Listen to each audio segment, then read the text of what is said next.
One semester of law school. One semester of criminal justice. Two experts. I'm Kristin Pitts. I'm Brandi Egan. Let's go to court. On this episode, I'll talk about the wrongful conviction of Lamonte McIntyre. This story has corruption at every turn. And I'll be talking about the brutal murder of Syndi Bierman, a 17-year-old honor student who was murdered during a robbery gone wrong. Or was she? So this case is local. Okay.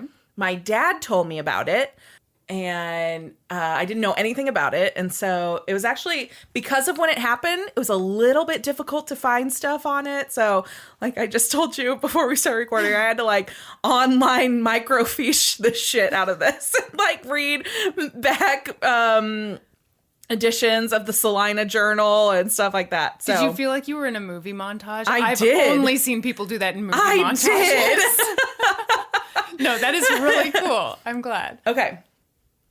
So it's 1989 in Piper, Kansas. Do you know Piper?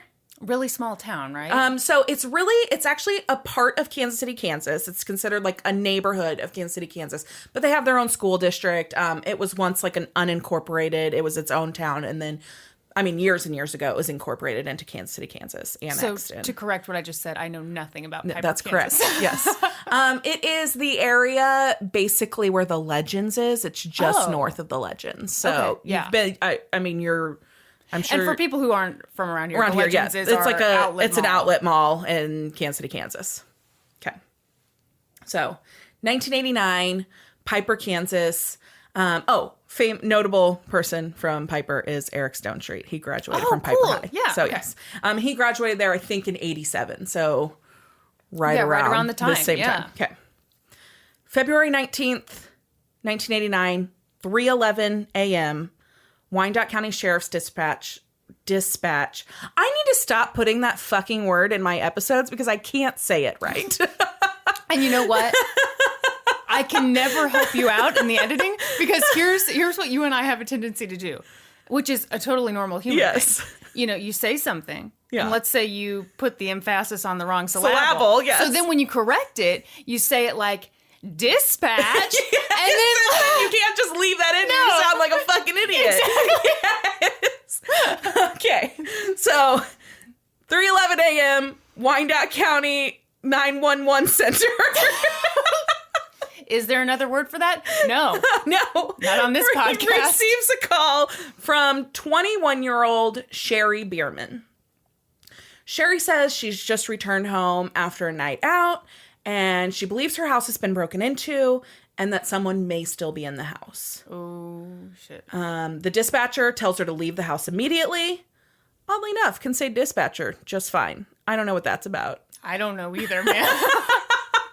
Dispatcher tells her to leave the house immediately, go next door, call back from the next door neighbor's phone. Right. What does Shari do?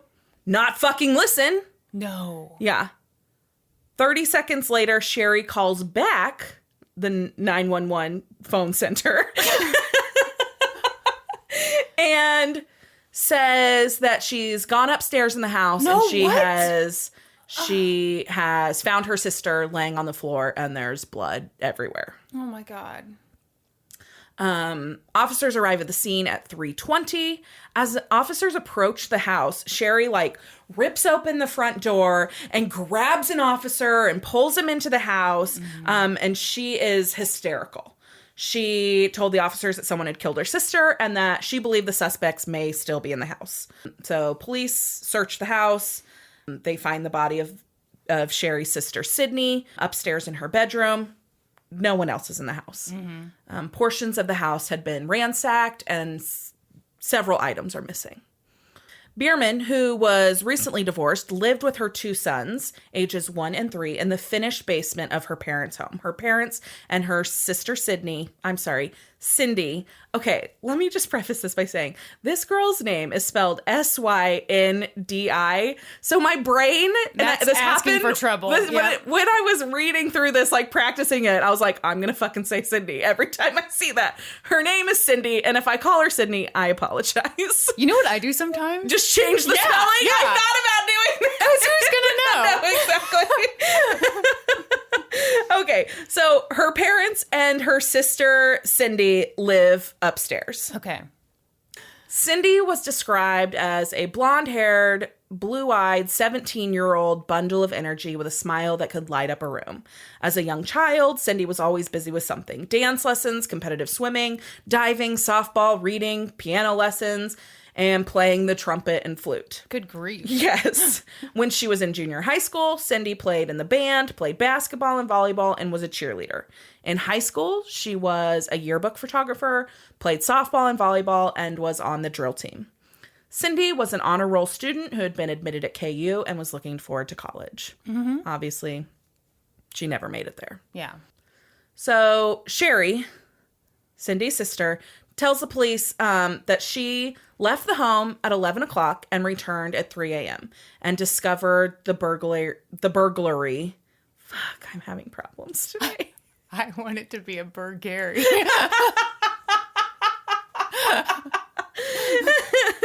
She discovered the burglar named Gary. That makes it so easy for the police because they're all named Gary. Yes, exactly. So she discovers the burglary and her sister's body. Shari tells the police that she left the home at 11 p.m. and returned at 3 a.m. and discovered the burglary and her sister. She stated that Syndi and two of Syndi's friends, Renee and Lisa, were at the residence when she left. She said no one else was at the house that night. When police questioned Renee and Lisa, Syndi's two friends, about the events of the evening, they told a different story about who had been at the house that night. They said that someone named AJ had been at the house with Shari, and that Syndi had mentioned that she was afraid of AJ and Shari. AJ and Shari, her sister? AJ and Shari, her sister. Yes. Interesting. Yes. So after hearing this, the police brought Shari down to the station where she repeated her statement that she left at 11, returned at 3, and no one was with her at the house.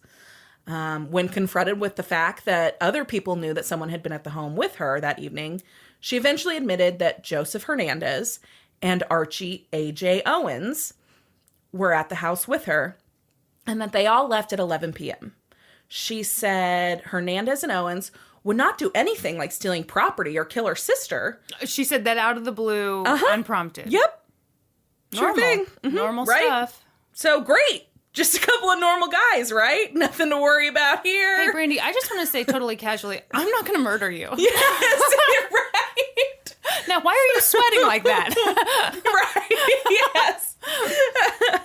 Turns out, the stolen property was later found at Owen's apartment. No. Yeah. Shocking. So police go back to Shari and they're like, well, you were clearly fucking lying about this. And now Hernandez and Owens are nowhere to be found. So they arrest Shari and charge her with theft over $500 and aiding a felon, helping a felon escape. Because they believe that she told this kind of false version of the story to allow them to give them time. Time to run. Okay. Yes. At that time, though, Hernandez and Owens were also charged with theft over $500 and first-degree murder. But the police had no idea where they were. So there were just warrants out for their arrest. Yes, they were charged in absentia, and they issued warrants. There was like a national release, like we're looking for these people. Right. Whatever. Turns out, on February 21st, so 2 days after the murder, 3 days after the murder, 2 days, they had actually been stopped by a trooper in Oklahoma as they were hitchhiking after their car broke down. They were traveling with two girls, one of which was a 15-year-old runaway from Johnson County. Oh, my. The trooper actually took her into custody because when he ran her name, it came back that she was a runaway, and so he took her into custody. And the other people's names all came back clear. And so the trooper actually gave them a ride to the county line because hitchhiking was illegal, and then let him go. It's unclear to me what happens next. They either gave the trooper fake names or their their identities had not yet been released that they were wanted. And this was the 80s, so it wasn't like stuff was moving super fast. Later that same day, the next day, this same trooper sees this wanted thing, and he's like, fuck, those are the guys that I gave the ride today. And so they've narrowed down where they are. They believe they're still somewhere in Oklahoma. The next day, Hernandez actually calls the police. He calls 911. He's like, hey, I'm tired of running. I'm in Tulsa. I'm at this hotel. Come get me. I'll surrender. And was this AJ? No, this is the other Joseph guy. Hernandez. Okay, gotcha. So he turns himself into authorities. He's arrested without incident. It's unclear to me when the other guy, Archie Owens, AJ, when he's arrested, but eventually he is. Right. Okay. So after Hernandez surrenders, they, bring him back to Kansas, and he talks to police, and he walks them through everything that happened the night that Syndi was killed, which led to them amending the charges they had filed against Shari. Oh, no. On February 23rd, 1989, she was also charged with first-degree murder. Yeah. Mm-hmm. So, in a plea agreement, Hernandez pled guilty and agreed to testify against Shari and AJ. So, on June 26, 1989, Syndi Bierman and Archie AJ Owens went on trial for the brutal murder of Shari's 17-year-old sister, Syndi. Okay, so this is what Hernandez testified when he took the stand. He said that he had known Shari for about a year. He had seen her 1 to 3 times a month. They were not dating, and he saw her. Okay, so this information comes directly from the court transcripts. Okay. He saw her for sexual relations. How old was he? He's 22, 24, something like that. Can't you picture some nervous little dweeb like, it was sexual relations? Sexual relations. So, they weren't dating. They were buck buddies. They met up every 1 to 3 times a month, and they had sex. Make love. Yes. On February 18th, 1989, he testified that he was living with Owens and Owens' girlfriend. Okay, her name may be Tammy Lewis. It also may be Tambi Lewis. It is spelled Tambi, but is that a name? Is that a silent B? Are these names just intentionally spelled weird to fuck me up? I think they had this podcast in mind. Yes. So let's call her Tammy, because Tambi, that's not a real name, is it? I don't think so. Okay, so we're going to call her Tammy for all intents and purposes. Mm-hmm. Her name's Tammy. So Tammy Lewis, so Tammy Lewis is Owen's girlfriend, and Owens, Hernandez, and Tammy are all living together. Mm-hmm. Tammy had incidentally just been released from a mental hospital after serving 3 years for the murder of a 91-year-old woman. Oh my. So I tried to find some information on this, but she was a juvenile when it happened, so everything's sealed. So okay. I don't know the circumstances, but somehow she was found guilty of murdering this 91, 92. It was cited 2 different ways in different articles. So elderly woman, and she was sent to it was the Beloit Youth Center, which from my reading I understood it to be some kind of mental institution. Right. Okay. But she only served 3 years. But if she would have been, if she was charged as a juvenile and then only had to serve until she became an adult, that would potentially make sense, I guess. I don't know. I mean, it's not like she was shoplifting at Claire's. Right? Yeah. Okay. Which, did you hear the news that Claire's filed for bankruptcy? Don't rub it in.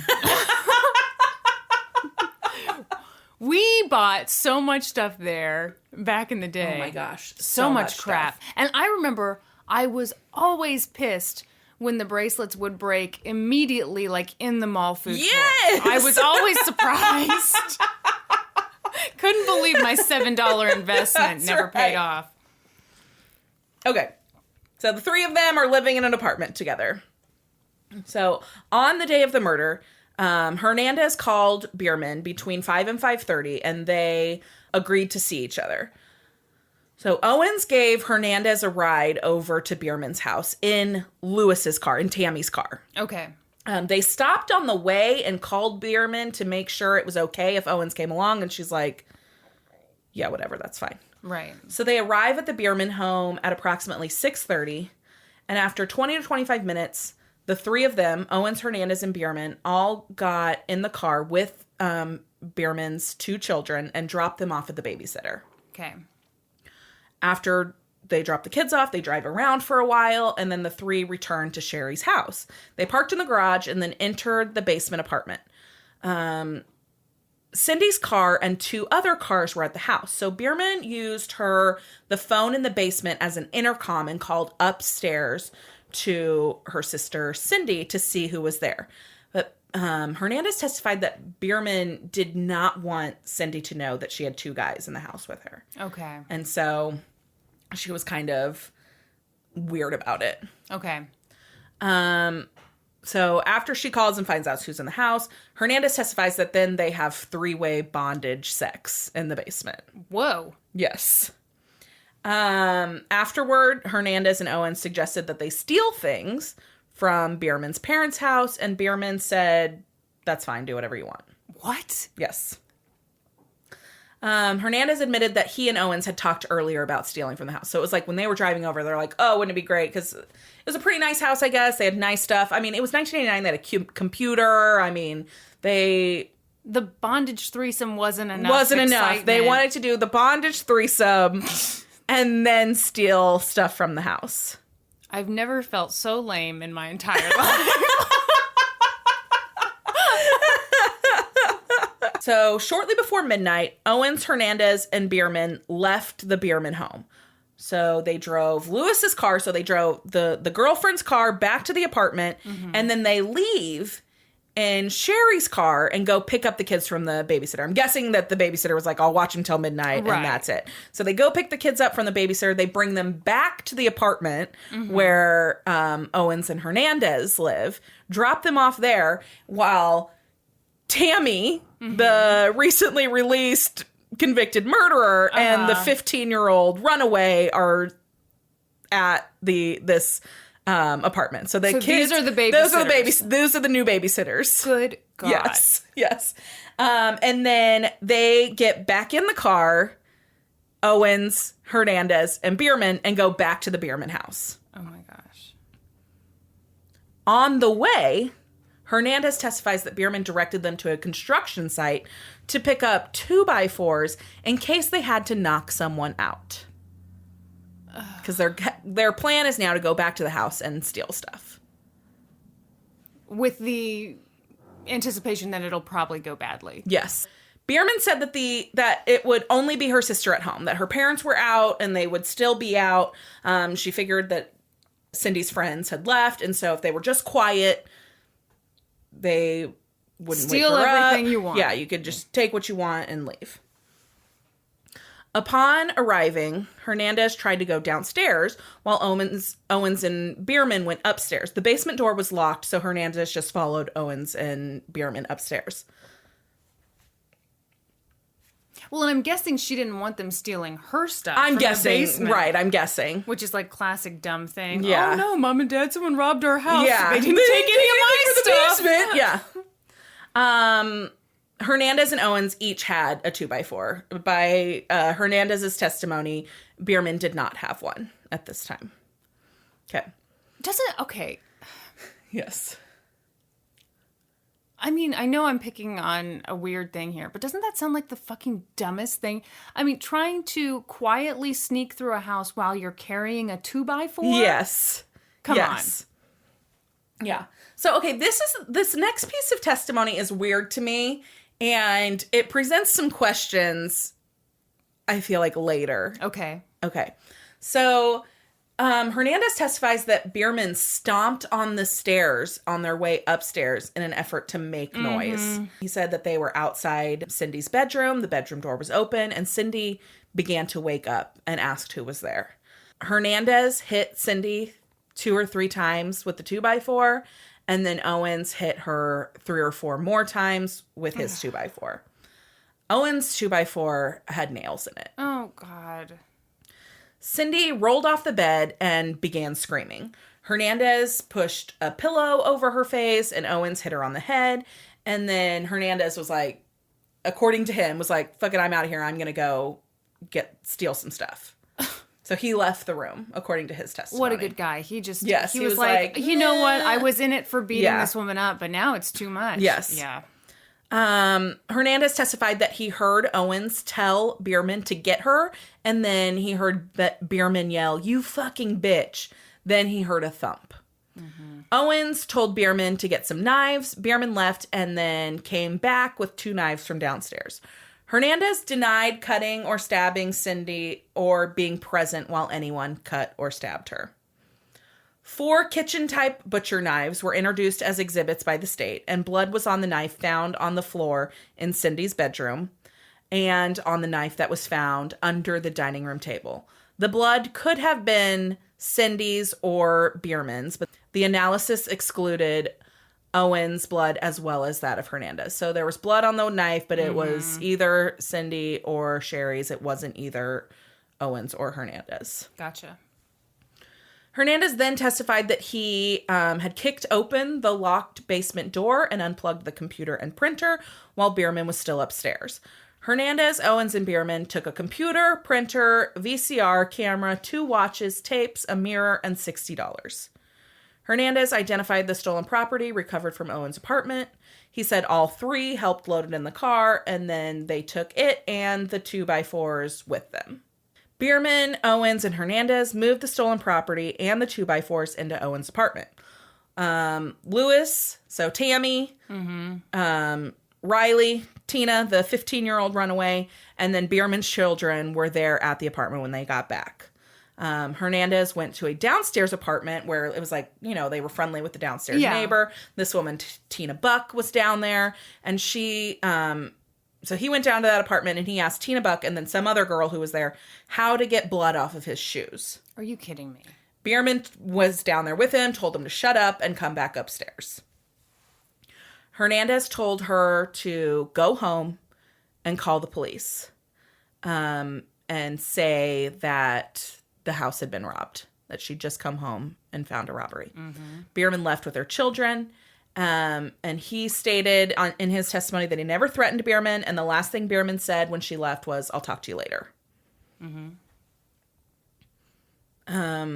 So, did they walk into the apartment with bloody 2x4s and the kids were in there? I'm guessing that maybe the kids were asleep because it was really late by now, so I'm hoping. But the 15-year-old runaway and Tammy were there. Yes. Yep. Okay. And when Owens and Hernandez go on the run, Tammy and the 15-year-old runaway go with them. Oh, yeah. So they're on board for whatever they're doing, apparently. Okay. Yeah. Tina Riley, the teenage runaway, testified that Hernandez told her that he, Owens, and Bierman had beaten Syndi and that he had slit her throat because Syndi was yelling. So... Hernandez testifies that he was not involved with the stabbing or the throat slitting. Right. But Tina Riley says, well, that's not what he said. He told me that he slit her throat. Tammy Lewis pled guilty to aiding a felon after the fact and then testified that she was at Owens' apartment the night of February 18th and the morning of February 19th. She said that Owens, Hernandez, and Bierman dropped off Bierman's children. They said they were going to burglarize Bierman's parents. And she testified that Bierman did not object. She was there when they were talking about this plan, and she was on board. When they came back, Bierman helped carry the stolen property into the apartment. Lewis said Owens told her that all 3 had beaten Syndi up, and Owens said in front of Bierman, well, Shari don't care about her little sister anyway.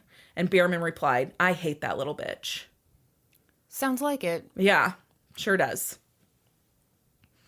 So Tina Buck, the woman who was in the apartment downstairs from them, she testified that Hernandez came to her apartment, and either late that night or early the next morning, and Hernandez told her that he had killed a 17-year-old girl. He said that he had slit her throat and that Owens had stabbed her. In front of Buck, Hernandez had asked Bierman how to get the blood out of his shoes, and Bierman had told him to shut up. So she is corroborating that part of the story. Yeah.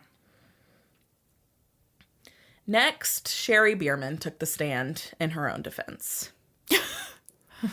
Always a wise choice. Right.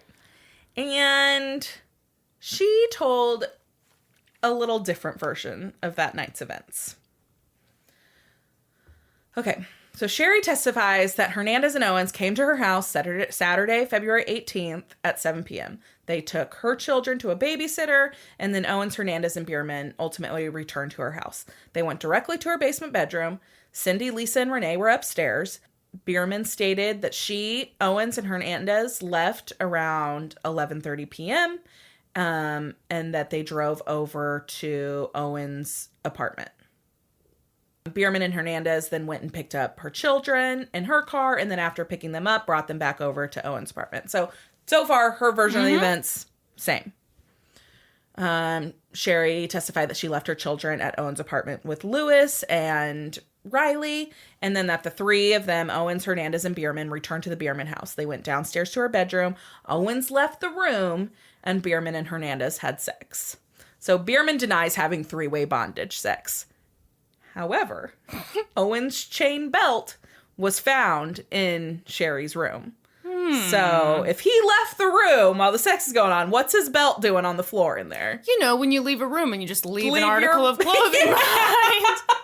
Normal stuff. Yes. That's why we're recording this without pants on. Because we walked through my living room. I thought it was because it had been so hot in here the last few times. No. After the mystery sex, either 2 or 3 people were involved. The world may never know. Hernandez and Bierman get dressed, and they went upstairs at Hernandez's suggestion. So Shari testifies that she had not seen Owens since he left the bedroom. When he flung off his belt and left the bedroom. Yes. Hernandez commenced throwing things off the TV. Bierman asked, "What are you doing?" And Hernandez told her to shut up. She testified that she then ran downstairs, locked the push-button lock on the doorknob, and fastened the door chain. So her version of events is that, yes, the beginning part that they said that all happened, but when we came back to the house, I only had sex with Hernandez. I didn't have sex with AJ. And then when they started to ransack my house, I ran downstairs and locked the door and hid in the basement. So she then continues to testify, and she says that she heard things hitting the floor. She stated that she didn't know if Syndi was home at the time, and that maybe 5 to 10 minutes later, the basement door was kicked in. Hold on. Do you know, did she have a phone down there? So Bierman did not use the phone in her bedroom to call the police. Yes. So yes, she did have a phone down there, Kristin. Very astute observation. You know, I've got some assumptions about why belts are left behind, you know. This is why we're here, for this expert analysis. Right. That is right.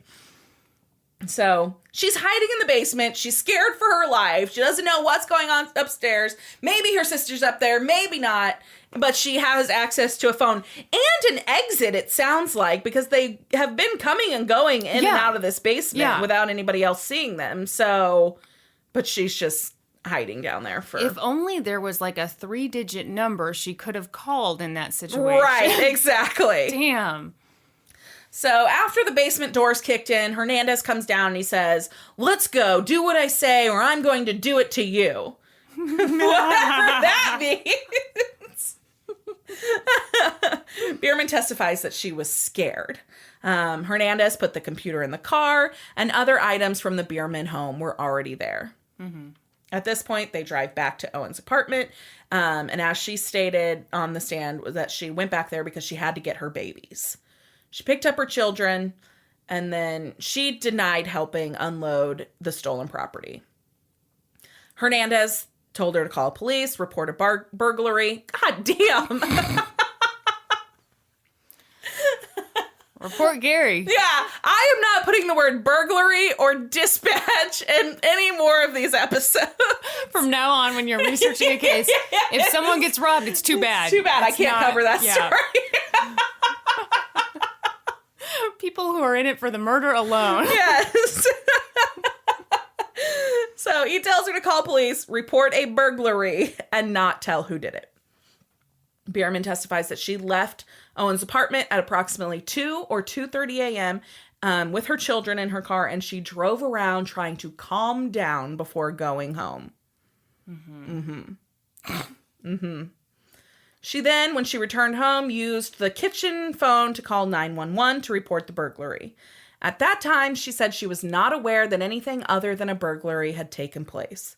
She then went upstairs to her parents' bedroom and then to her sister's bedroom where she saw her sister and blood was everywhere. And that's when she says she called the police again from her parents' bedroom. Okay, but if you'll remember what I said at the beginning of the story, here's where I have a problem with this.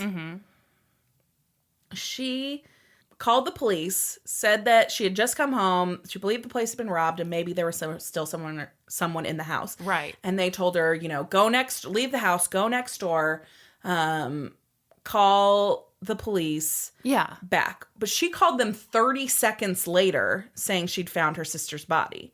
So in the 30 seconds that she's in the kitchen, she manages to go upstairs, check her parents' bedroom, check her sister's bedroom, find her dead, bloody body on the floor, and then go back into her parents' bedroom and call police again. That doesn't match up to me. None of it makes sense to me. Well, yes. I mean, just from the very basic thing of, you truly think someone else is in the home? I am glad that you say this. Okay. Because when I was a teenager. Oh my God. I have a story for you. Yeah. What happened? Okay. So when I was a teenager, I was at home. I was at my dad's house. I was by myself. And I heard this loud bang in the basement. Oh. And so what do? I go down to the basement. Are you serious? Yes. I go down to the basement. And our basement was finished, but we had this storage room off to one side, and there was a walkout door from that one side. And so I walk back there, and that basement door that walks out was standing wide open. And so I fucking ran up those stairs, slammed the door, locked the door to the basement so that if somebody was down there, I guess they'd be locked down there or they'd have to go out the back door. I don't fucking know. And then I left the house, and I didn't call the police, but I did call my sister. What? I called my sister who was at work, and she and a guy from her work came to the house and checked it out. What? Yes. Are you kidding me? Should I have called the police? Oh my God. What if it was nothing, which it turned out to be? There was nobody in the basement. Oh my God, Brandi. I don't understand any of that. Not a thing.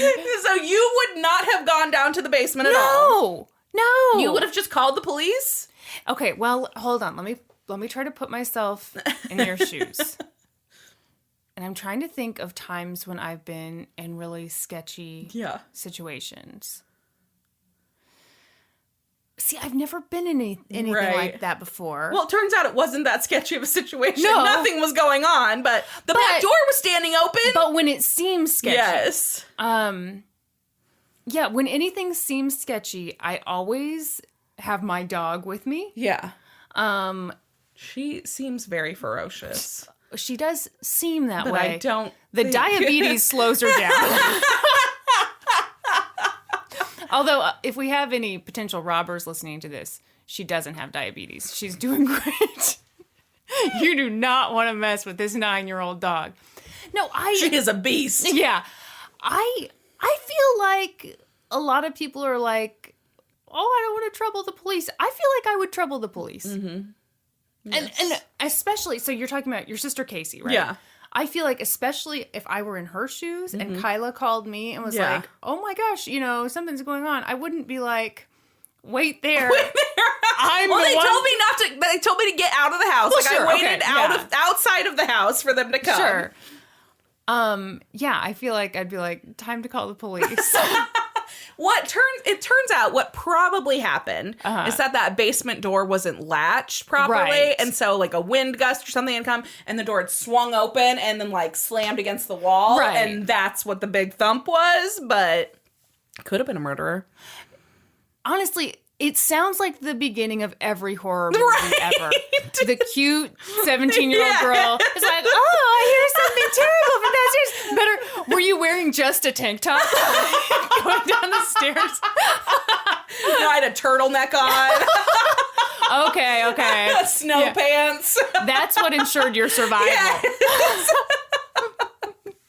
You ran, but then you fell. Yes. On something wet, preferably. Yes. Yeah. Okay. So back to Piper in 1989. Please, no. Let's go. Okay, I will tell you. The one time when I thought a murderer was after me, I was on a walk. Well, actually, there's been a couple times that I've thought a murderer was after me on a walk. Maybe it's the paranoia. But there was one time I was walking down the street with Peanut, and it was dark, and there was a tall man walking several yards behind me. But it was kind of like, okay, we're the only ones on the street. I'm concerned. Yeah. And so I try to like sneak a peek at him surreptitiously. And I see that he's wearing a hat that obscures his face. And I see that he's a lot taller than me. Well, great. Yeah, which I'm not used to people being a lot taller than me. So you're tall. I was like, oh, okay, not great. No, this is not a great setup. I'm not going to be able to just headbutt this guy and surprise him. So I was like, okay, cross the street. So I cross the street. He crosses the street. I cross the street back. He crosses the street back. Gosh. So at this point, I'm like, I'm not paranoid. Yeah. He's going to kill me. Yeah. I have my pepper spray out. Oh, God. I'm ready. And I start, just speed walking, booking it. I've got the pepper spray You're on the Olympic speed walking team all of a sudden. And I got away from him and, got into my apartment safe and sound. Next day I go to work. The features editor at the newspaper I worked at was like, hey, Kristin, I wasn't trying to hurt you.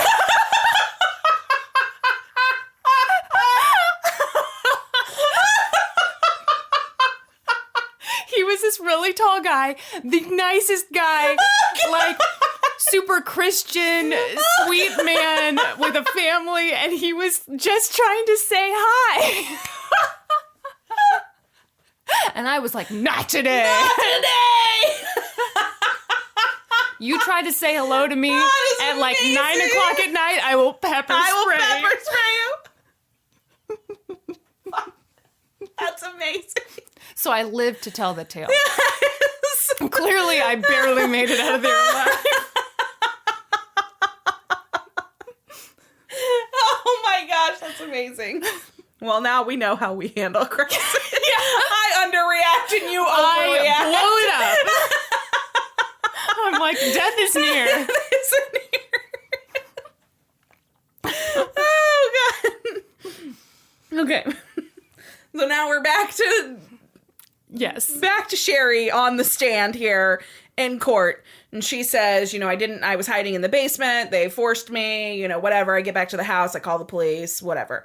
And she testifies on the stand that she also had not seen, didn't have any knowledge of the 2x4s before she saw them as they were entered into evidence in court. So.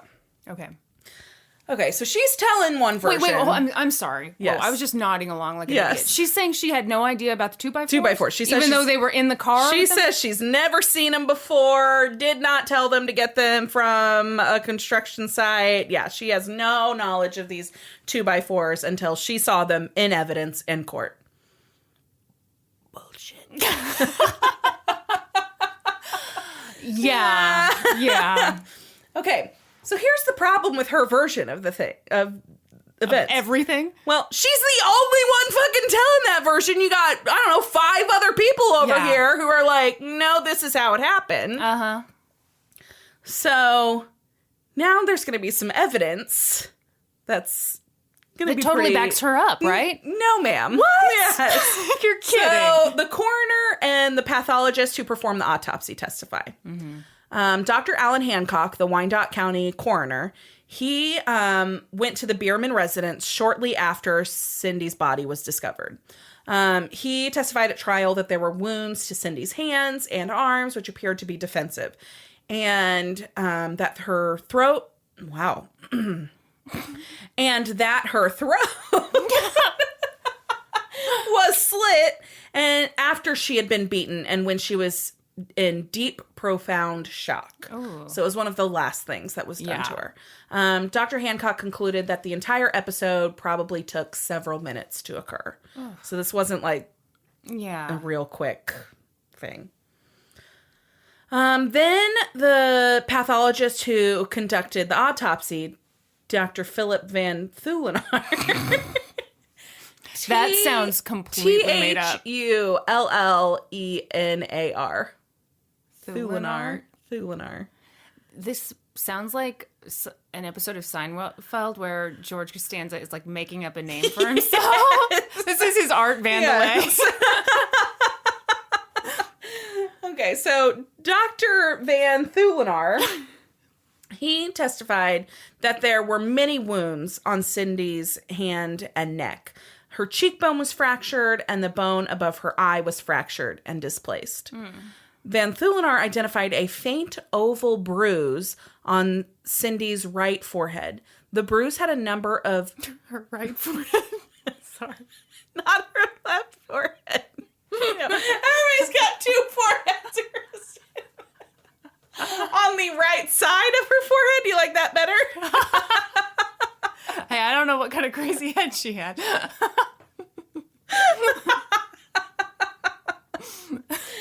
like that you were stuck on forehead, so you didn't even hear me call a bruise a bruise. You're slipping in all kinds of good stuff today.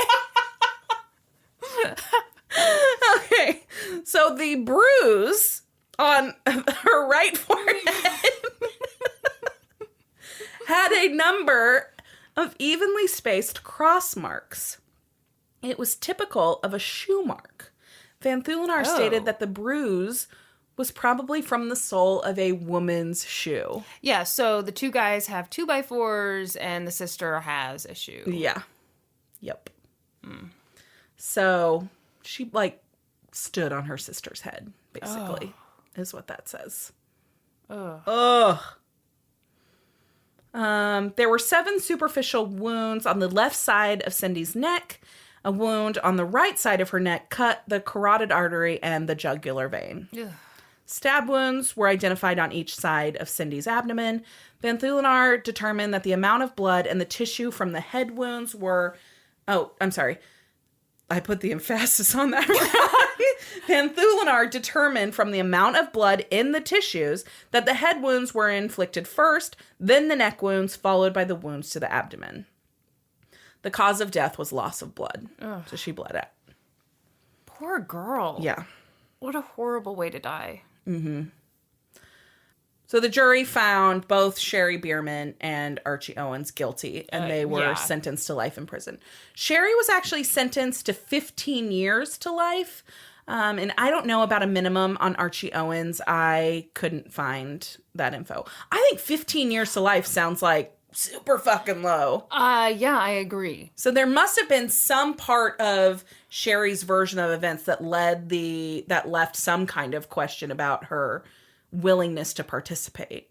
I feel like that's pretty... maybe if they really believed, okay, well, she didn't have a 2x4, she inflicted less damage, but I kind of feel like clearly this had to have been her idea. Surely right? She was the one who hated her sister. Yeah. I don't know. So, both remain in prison at this time. They're both still in prison. Joseph Hernandez, he was also sentenced to life in prison after pleading guilty. He was actually paroled in March of 2012 after serving 23 years. So because he was kind of the first one to say, okay, I'm done with this. He kind of took, took responsibility for what he did. He pled guilty. So, he's been paroled. He did try to dress up his story a little bit, right? It seemed that way, maybe? I don't know. I think that his is corroborated by other... Okay. Other than the part that he said he didn't stab her. I guess you're right there. He said he wasn't involved in that portion of it, that he'd already gone back downstairs. Okay, see, that's what I'm remembering. That he was like, I did some bad stuff and then I left the room. Yep. Okay. Yeah. So you're right. Yes, he did try to minimize what he did to some degree. I will accept a certificate. For remembering what was said 15 minutes ago. Yes.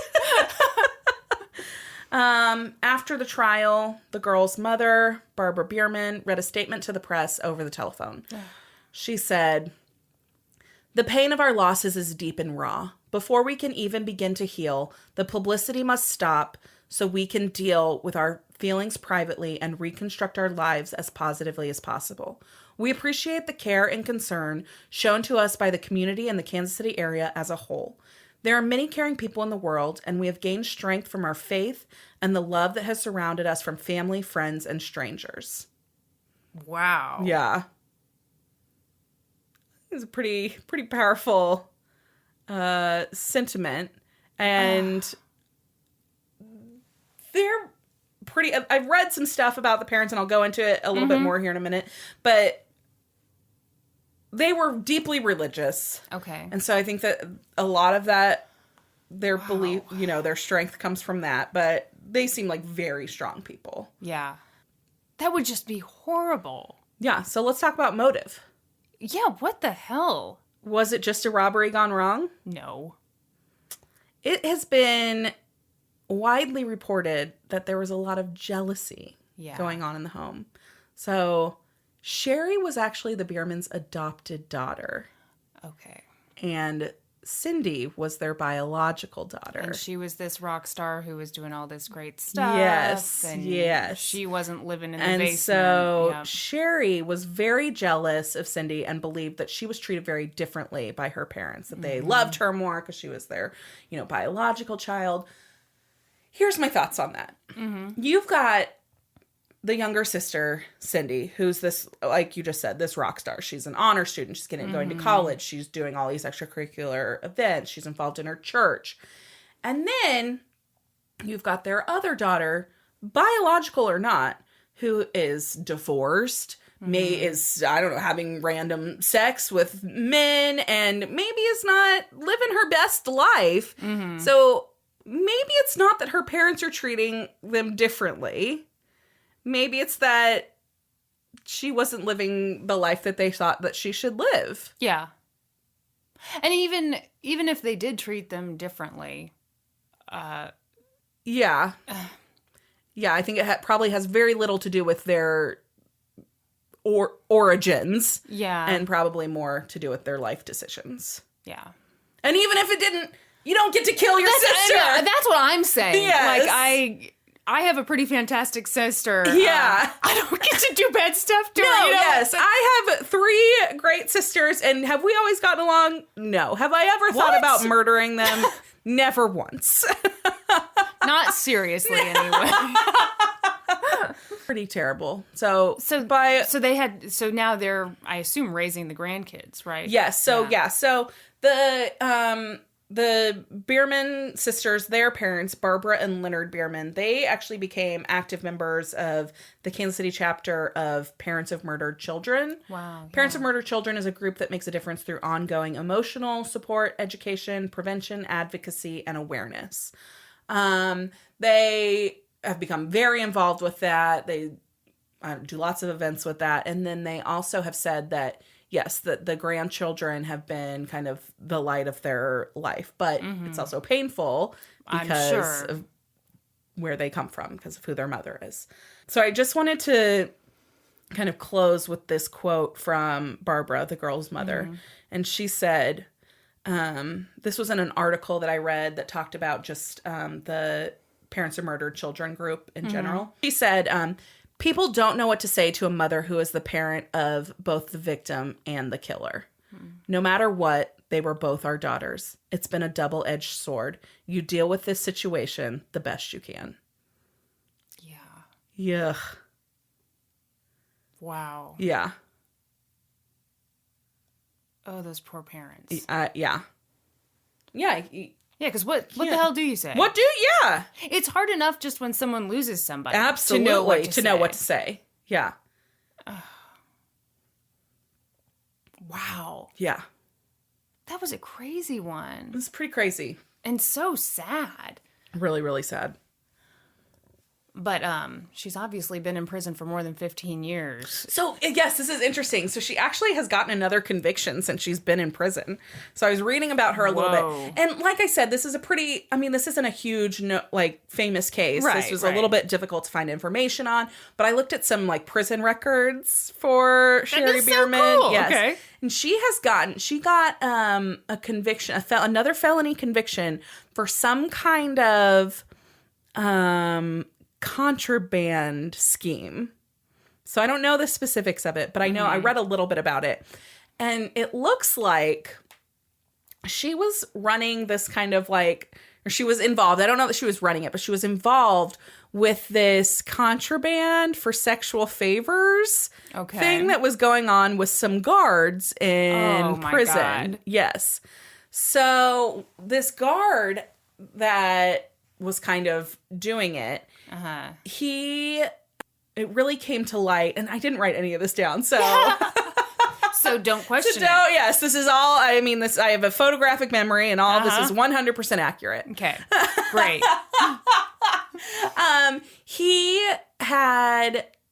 He and Shari had been romantically involved for a while, and they'd been doing this contraband thing, and it had been going on and whatever.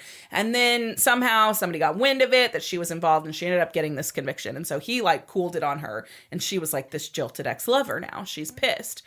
So then this other woman is now doing it with him. Well, she winds up pregnant. Oh my God, what is this? Orange is the New Black? Yes! Oh my gosh. She winds up pregnant, has a secret abortion.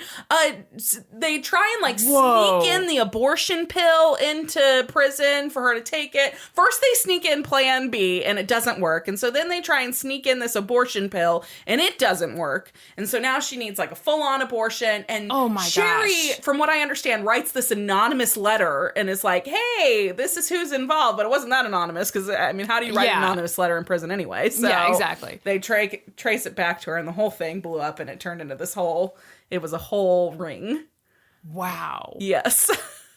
That is nuts. Yes. So I assume that guard is in prison now. I would assume so. I would hope so.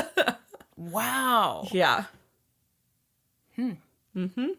That's what's going on in Kansas prisons, apparently. Well, I've got some more stuff on Kansas City, Kansas. Yes. None of it's good. No. This is gonna be a bummer of an episode. Oh hell. It's gonna make everyone from Kansas City go, ooh. Or maybe it'll make people be like, I'm actually on the Missouri side, so it doesn't really count for me. I'm actually in a suburb of Kansas. I do happen to live on the Kansas side, but I'm in a suburb, so... Yeah, for people who are, outside our little range, it's so Kansas City, there's the Kansas side, there's the Missouri side of it, and usually when we say Kansas City, it encompasses a million different suburbs. Yes. But the minute anything bad happens in one of the Kansas cities, we're whoa, whoa, whoa, whoa, whoa. So I just want to start this by saying that I'm in Kansas City, Missouri. And I'm in a suburb. Now, the fact that Kansas City, Kansas is right down the road from both of us, just minor details. For these cases of sadness and corruption, we don't claim it. Yes, that's right. Next time something cool happens there, then... We for sure claim it real fast. We live there, yeah. Yes. Okay, so this is the story of the wrongful conviction of Lamonte McIntyre. It's a crazy story. It's horrible. So let's get into it. Yes! Buckle your seatbelts! Oh, gosh. So let's start with the crime. April 15th, 1994, 2 o'clock in the afternoon in Kansas City, Kansas. A young man dressed all in black, carrying a 12-gauge shotgun, approaches a light blue Cadillac. In the Cadillac are Donald Ewing and his cousin Danielle Quinn. And again, it's 2 o'clock in the afternoon, so, they're not alone. There are witnesses. Yeah. Danielle's father was nearby, so was his other cousin, Nico, Nico's mom, Josephine, Josephine's other daughter, Stacy, which, when I was reading the article, I was like, well, wouldn't Josephine just be his aunt? But, whatever. Whatever. So there are a handful of witnesses all right there, including a neighbor, Ruby Mitchell.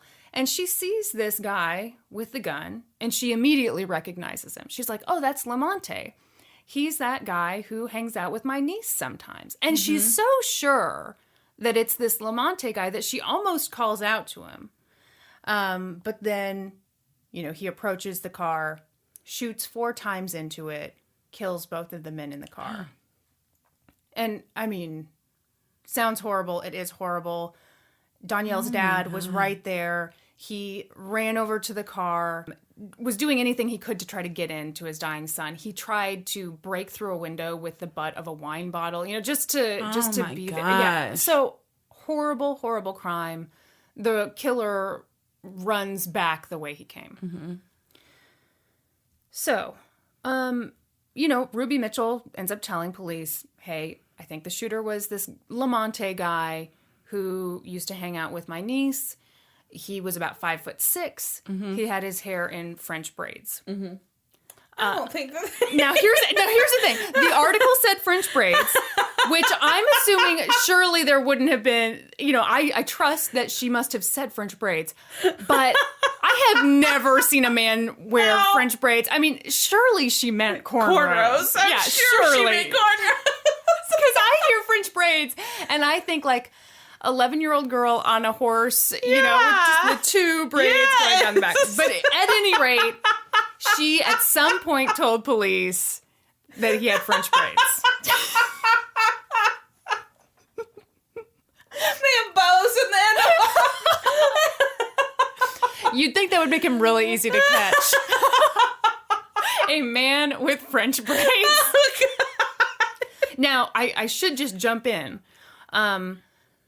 If he was actually wearing French braids, sir, we are in no way insulting you. No, not at all. To the real killer out there. Yes. If you wore French braids, I'm sure it looked great. I'm sure it looked amazing on you. Yeah. So you would think, the police have just been told, oh, it's this Lamonte guy who talks to my niece sometimes. You and I are not police officers, but I feel like the next logical step is, okay, let's go talk to the niece. Then let's go talk to that Lamonte. Yeah. Do the police do it? No. They don't interview the niece, and they never talk to that Lamonte. Did they talk to a different Lamonte? Yes. What? Yes. All right. So they set their sights on a different Lamonte, Lamonte McIntyre. Mm-hmm. Let's talk about what he was doing on the day of the crime. Okay. He was 17 years old, and he skipped school. Oh, hell. I know. I know. I feel like this is like what your parents should warn you about. like, don't say you can't skip school because you're not going to learn stuff. Don't skip school because then you can't prove where you were. Yeah. And you might be fucking put away for 23 years for a crime you didn't commit. That would scare the shit out of me. Yeah, parents scare us. So there you go. That's your next speech. Any parents who are listening. We're giving up 2 people who don't have children, giving amazing parenting advice right now. Don't question it, folks. Yeah. Okay, so that day, Lamonte basically hung out at his aunt's house. So his 2 aunts, I'm trying to switch to the fancy East Coast aunt. When I'm really Midwest trash and I just say aunt. Like every now and then I catch myself and I try to class it up a bit, but I always fall back down. Okay, anyway, I'm going to be who I am. So his aunts lived really close to each other, and he basically spent the whole day with his cousins kind of going back and forth between the 2 houses, watching TV all day. Uh-huh. So he was surrounded by people all day. Yeah. 5 people could account for where he was all day. Did that matter? No. So that evening, his grandma called him and said, hey, the police are looking for you. They want to ask you a few questions. Now, at the time, he really didn't think it was too big a deal. He'd been caught with, I think, a pretty small amount of drugs a little bit prior. He was scheduled to go to juvenile detention, so he assumed they needed to talk to him about that. Yeah. So he calls his mom, Rosie, up, says, the police need to talk to me. Rosie says, okay, I'll take you to the station. They go to the station. Almost immediately, he is charged with a double murder. What the fuck? Yeah. Like, no questions beforehand, just... It was pretty much... Ugh. I mean, this case is as bad as it sounds and worse. Oh, God. Okay. Thanks for giving us an upper today. If you feel too good today, just listen. Just keep listen listening. to this episode. You're like, things are going too well. So about 6 months later, his trial begins. And because it's a double murder, Lamonte is tried as an adult. And I think they might have actually waited until he turned 18 to have this trial. Mm-hmm. He pleads not guilty. Yeah. He couldn't afford an attorney, so the court appoints him Gary Long.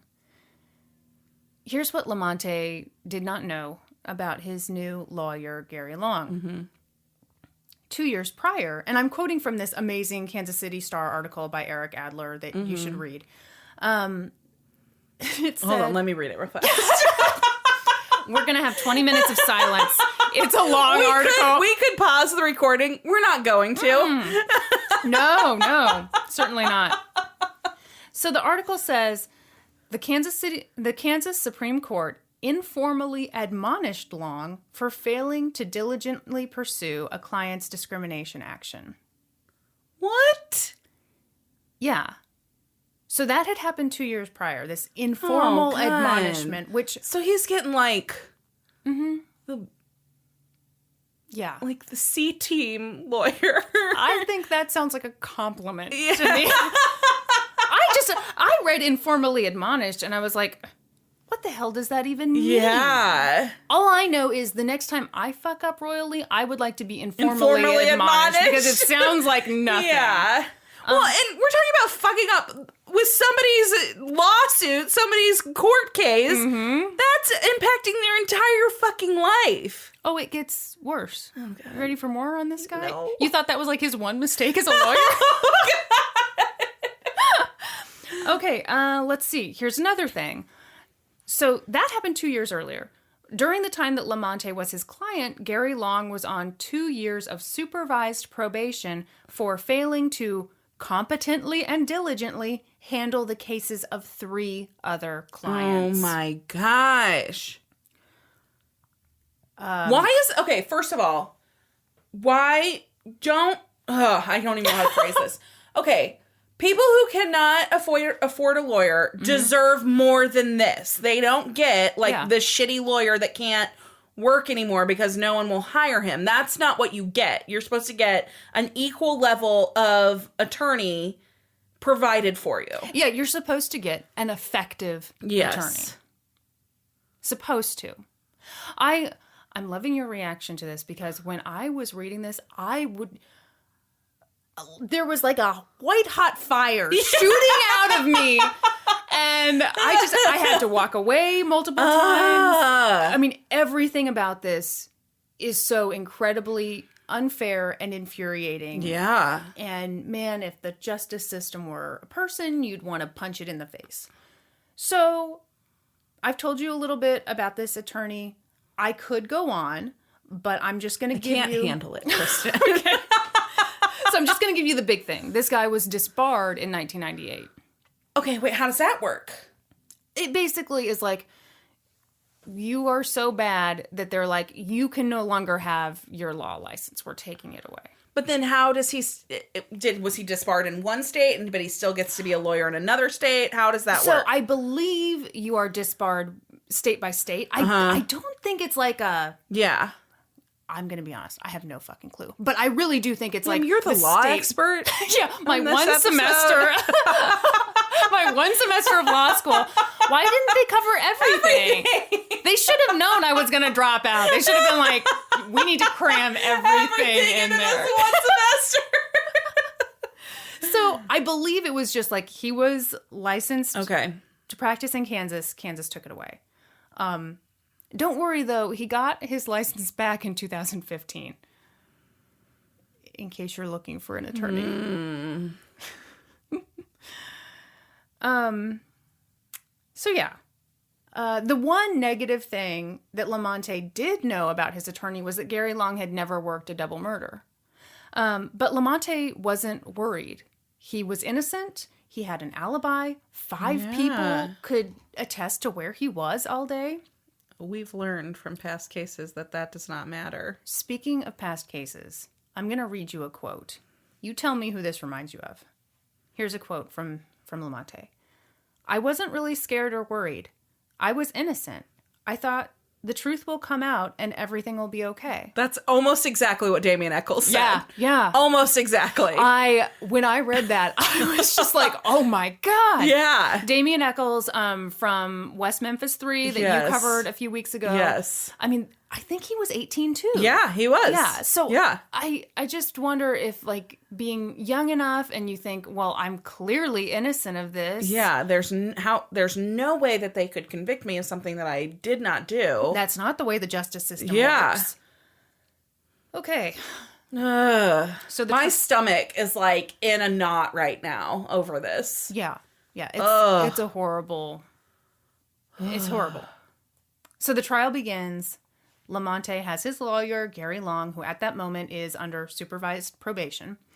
It's better than that unsupervised probation that we had with Robert Courtney's wife. Yeah, she got unsupervised probation. We were like, what the hell does that mean? That sounds like a fat load of nothing. Yes. That sounds like go to your room. Yes. We won't make sure you go to your room, but... So the prosecuting attorney is Tara Moorhead, and the judge is Judge Dexter Burdett. Would you like to know a fun fact about these two? Yes. Maybe. Years before the trial, they'd been engaged in a romantic relationship together. Oh. So the judge, Don't you need to recuse yourself for conflict of interest in that situation? Ding, ding, ding, ding, ding. Did they do it? No. Fuck. So obviously that's a conflict of interest. Yeah. Obviously you're supposed to come out with any conflict of interest. I think probably just go ahead and recuse yourself. If nothing else, I imagine you would at least say, hey, here's this potential conflict of interest and let someone else decide. Mm-hmm. Am I, as a judge, able to... Yeah. I just am really impressed by our legal knowledge that we both know recuse yourself. We are so smart. We know like 5 legal terms. I feel like we've run through all of them. We've used all of them. Nothing new coming out now. Yep. That's it. That's all we got. It's all downhill from here, folks. So Gary Long, the defense attorney, said that he had heard rumors that the two of them had been romantically linked, but he assumed that they were just rumors because... obviously one of them would have alerted him to the conflict of interest. The judge would have recused himself. So he just assumed it was all on the up and up. Yeah. That's what you want your lawyer to do. I want my lawyer making tons of assumptions. Yep. I'm just going to throw this in there. Kansas Supreme Court has ruled that judges should always tell attorneys about any potential conflicts of interest. So that falls under the category of fucking duh. Duh. Yes. Duh. So fucking duh. It makes me so mad. Yes. You've got a kid whose life is on the line. Yeah. And I don't know how. It's. I'm so glad we have a podcast because I'm so good at words right now. All I'm doing are angry hand motions. Yeah. I don't know if you know this, Kristin, but they can't see those hand gestures They're at all. just going to have to get a sense of it. My tone says I'm using a lot of gestures. I feel like maybe they can hear the whooshing noise. Yeah, because the mics are so good. Yes. Okay, so in her opening statement, prosecuting attorney Tara Moorhead told the jury that numerous confidential informants had all named Lamonte McIntyre as the shooter. More on this later. But again, she's told the jury, hey, lots of people can't tell you their names, but... confidential informants. They named Lamonte McIntyre.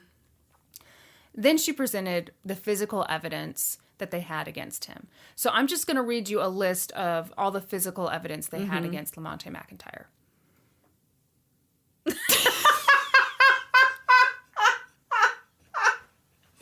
was like, what the fuck could they have against him?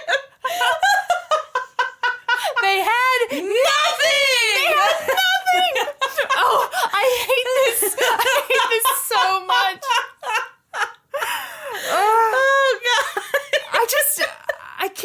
got away with this. Oh, God. They had no fingerprints. They had no weapon. They had no bloody clothes. You know, they had all these witnesses saying the shooter was wearing black pants, black shirt. Oh my gosh. They also had no motive. Yeah. They had no proof that Lamonte McIntyre even knew these two guys. So what's this theory that a 17-year-old kid skipped school to go shoot two random guys he didn't know? You're kidding. Oh my gosh. So why didn't they have physical evidence? I would say because there was none. Because he didn't do it. Yeah. Number one, because he didn't do it. Number two, the police never looked for it. Oh my gosh. They didn't do a search of his home. They didn't search his aunt's houses where he was that day. They got no search warrants. They didn't even like ask politely, may we come take a look around. Oh my gosh. Didn't do any of that. My heart is beating so fast. Yes! You're so fired up.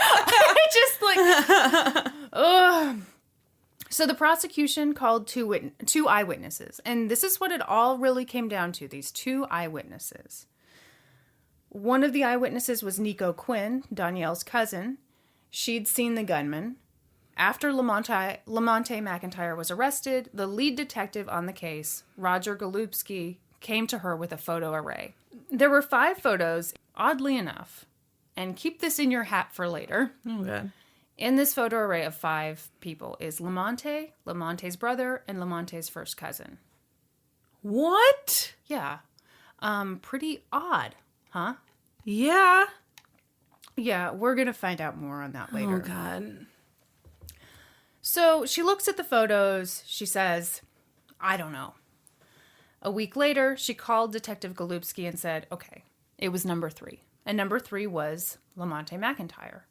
On the stand, she claimed she knew it was number 3 right away, but she was scared to identify him initially. Then the prosecution called the other eyewitness, Ruby Mitchell, the neighbor who saw the whole thing. She was the one who looked and said, oh, that's that Lamonte guy, French braids, 5'6". Yes. Okay. So, you know, she Wait, how tall is Lamonte?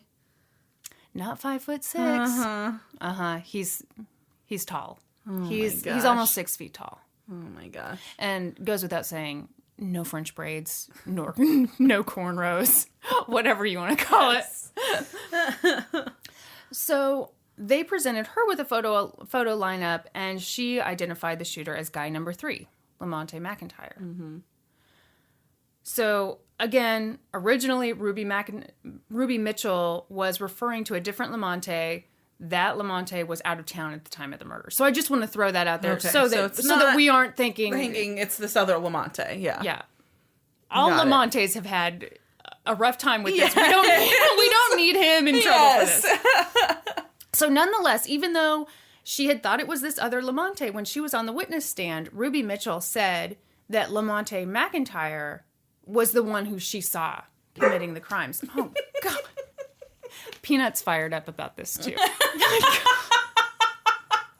Now I really hope that the dog barking was caught on the mics. Otherwise, that just sounded really weird. So Ruby Mitchell claimed that he looked exactly like the other Lamonte. Mm-hmm. Yeah. What are the chances? 2 Lamontes looking exactly the same. Yeah. Anyway. Ugh. Then Detective Roger Golubski was called to the stand. He said that after Ruby Mitchell identified the shooter as Lamonte, the police started to hear from various sources that it was Lamonte McIntyre. So at this point, Lamonte's attorney, Gary Long, objects. And he's like, this is hearsay. So the prosecutor, Tara Moorhead, was like, I've got plenty of case law to back this up. This is perfectly okay.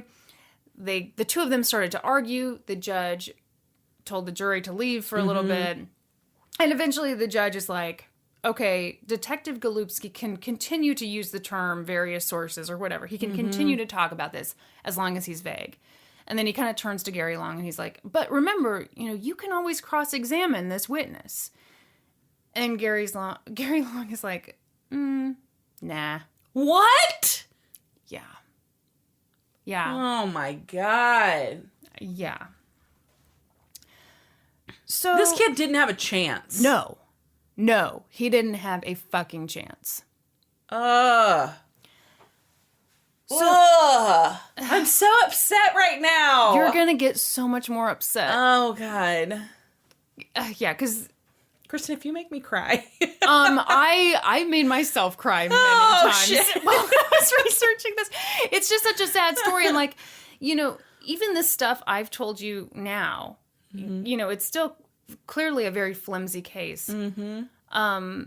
But at least there are parts of it that maybe if you were in the jury, you could kind of be like, well, okay, here's this detective who's been on the force for a really long time, and he's saying various sources. Okay, well, why wouldn't I trust that? Anyway, okay, here we go. So that was the prosecution's case.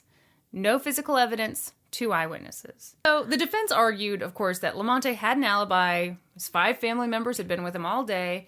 And in his closing argument, Gary Long really hit home that the police didn't look for any evidence. You know, they didn't care. He decided to give a closing argument? Yeah, he woke up. He stumbled over. So the quote from him is, they didn't try to find a shotgun. They didn't try to find the clothes. They didn't even try. They didn't care. They haven't brought you anybody in here that can show this man even knew who these people were. Okay. So the jury went into deliberation. They talked and talked and talked. Most people thought Lamonte was guilty. They did a vote. It was 10-2. Wow. Yeah. Really? Yeah. I would like to know how many white people were on the jury.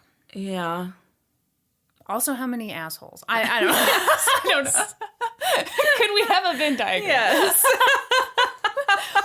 So, in this great article from the Star, they interviewed one of these jurors, one of the 2, who was like, I don't know. I don't know. He doesn't seem guilty.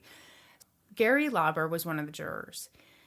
He said he thought both sides were really sloppy. He thought the prosecution had a terrible case. He thought the defense didn't do a good job either. And he said at one point he even thought to himself, were they just looking for a black guy named Lamonte? Right. Was that what this all just came down to?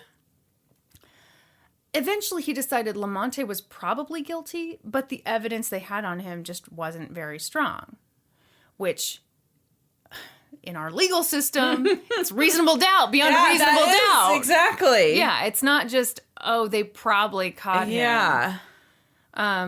So Gary says that he caved. He and the other juror who thought Lamonte might be innocent eventually changed their votes. He's regretted it ever since.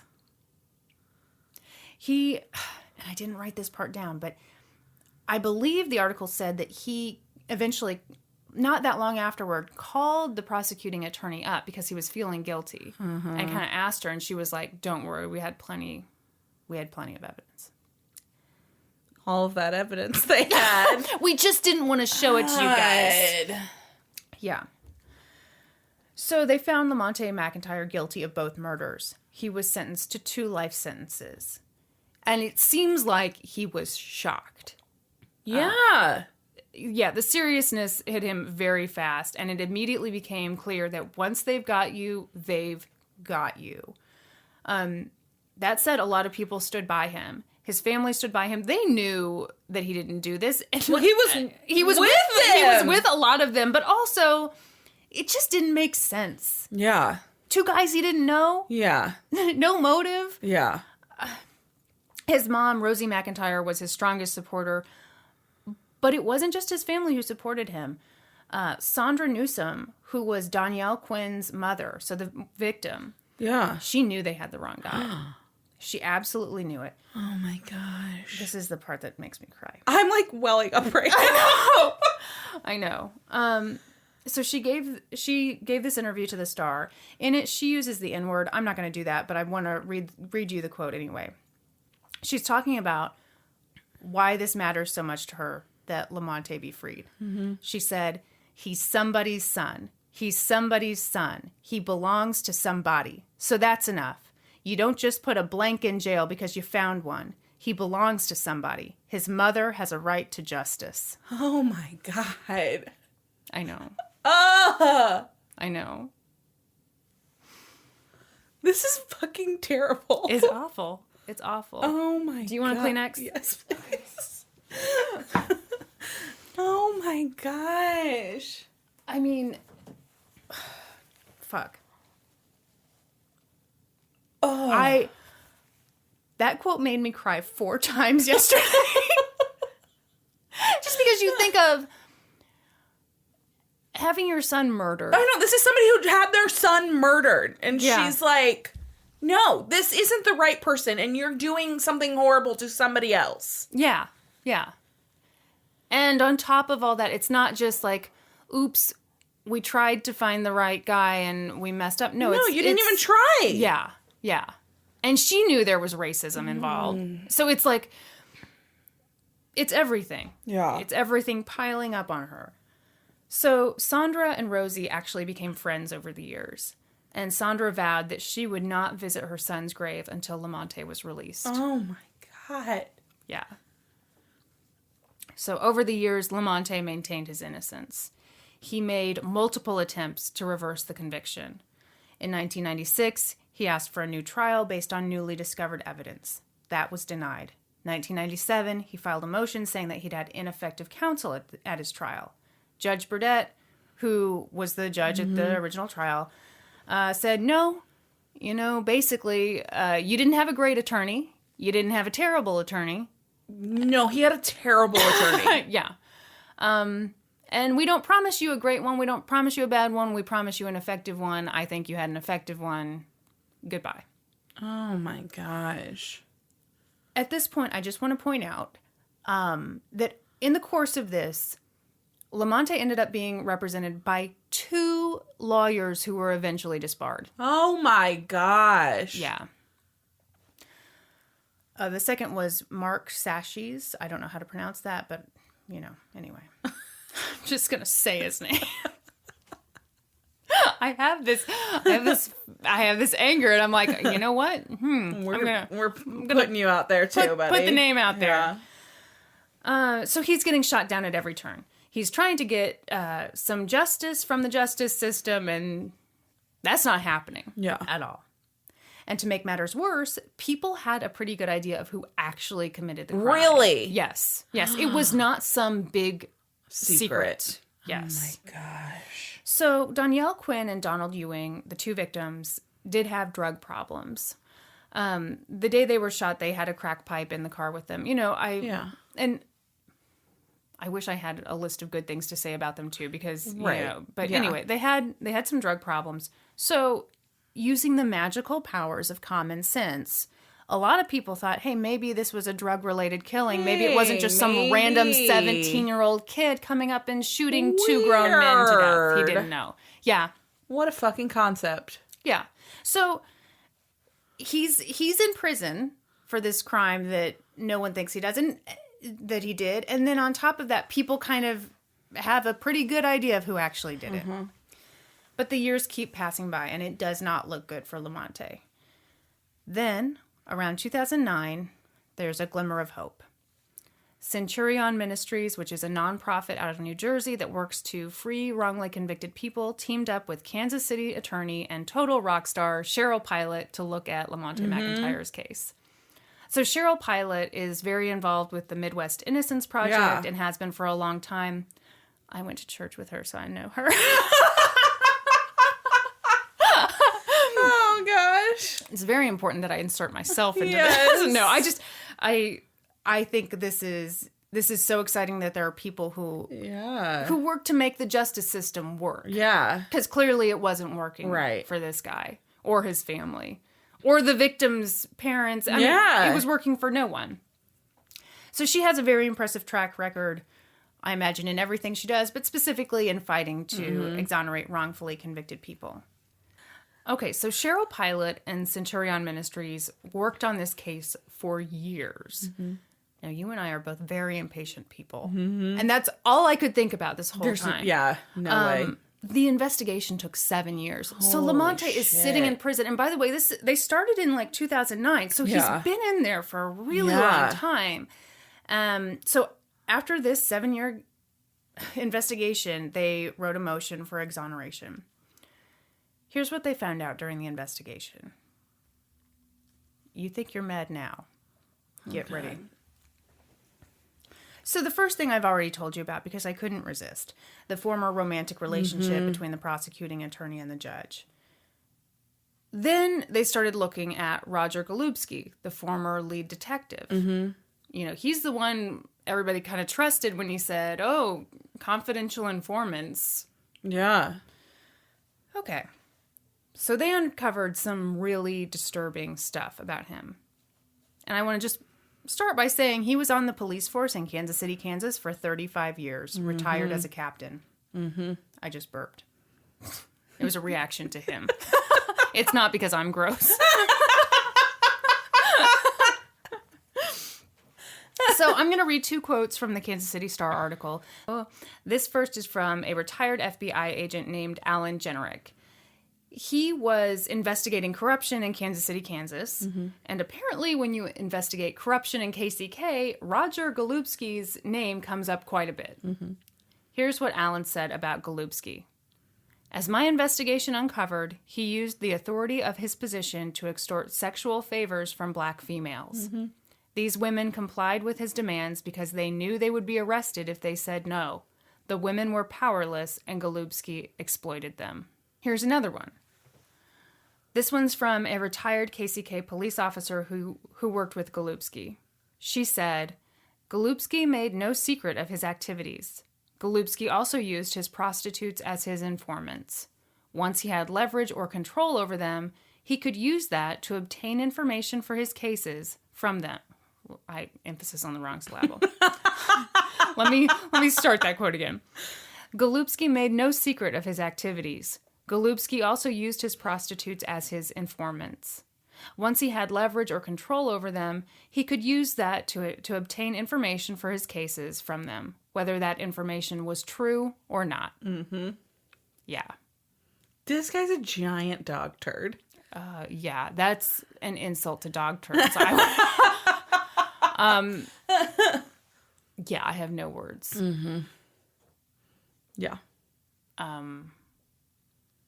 I better just continue. Yep. Because he hasn't been formally charged with anything. Yet. Okay, anyway.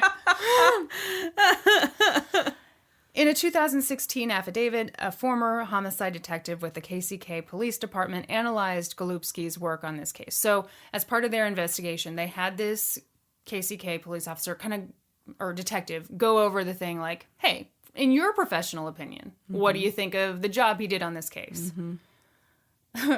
The detective wrote a 17-page analysis, and he called the investigation grossly deficient.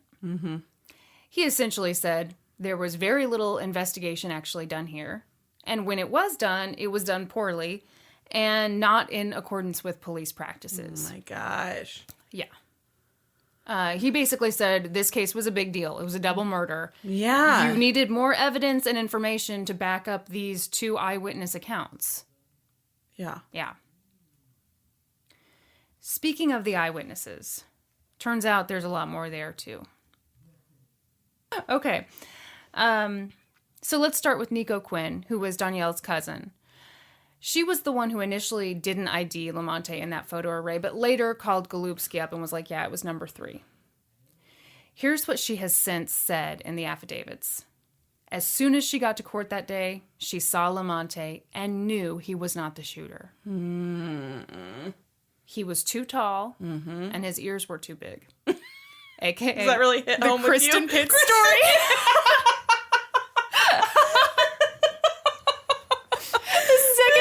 I was like, oh my God, if I'm ever wrongfully convicted of a crime, this is what they'll say. They'll get one look at me and be like, too tall, ears like satellite dishes. I also want to say for the record, as a fellow big-eared person, I've seen pictures of Lamonte. I don't think his ears look that big. And you do not have big ears, so... Don't you lie to me.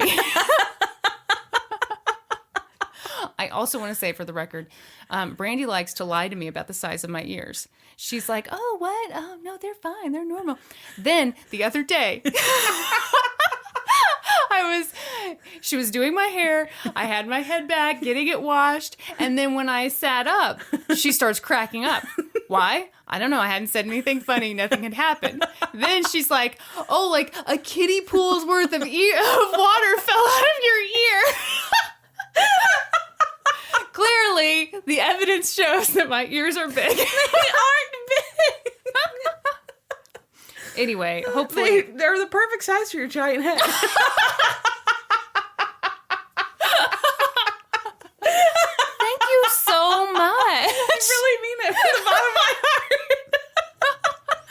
Anyway... All I'm saying is, when I saw that sentence, he was too tall and his ears were too big. I was like, oh my God.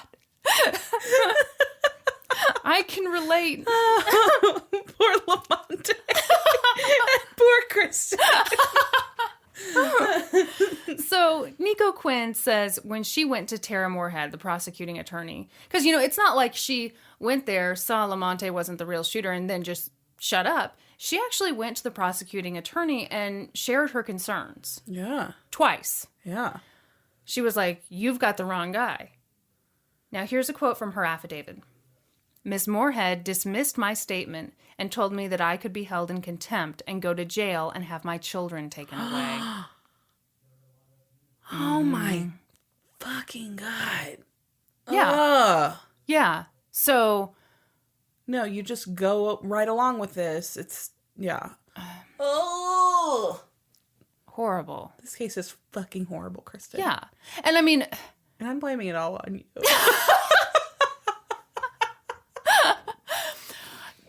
Yeah, I mean, I feel terrible for her because then, yeah, what mother would be like, okay, I guess I'm going to get my kids taken away.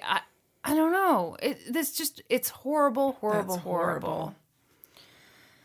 So, but that's not all. Nico Quinn's mother, Josephine, also witnessed the crime that day. She was not called to the witness stand, but when she got there and saw Lamonte, she was also like, no, that's not the guy.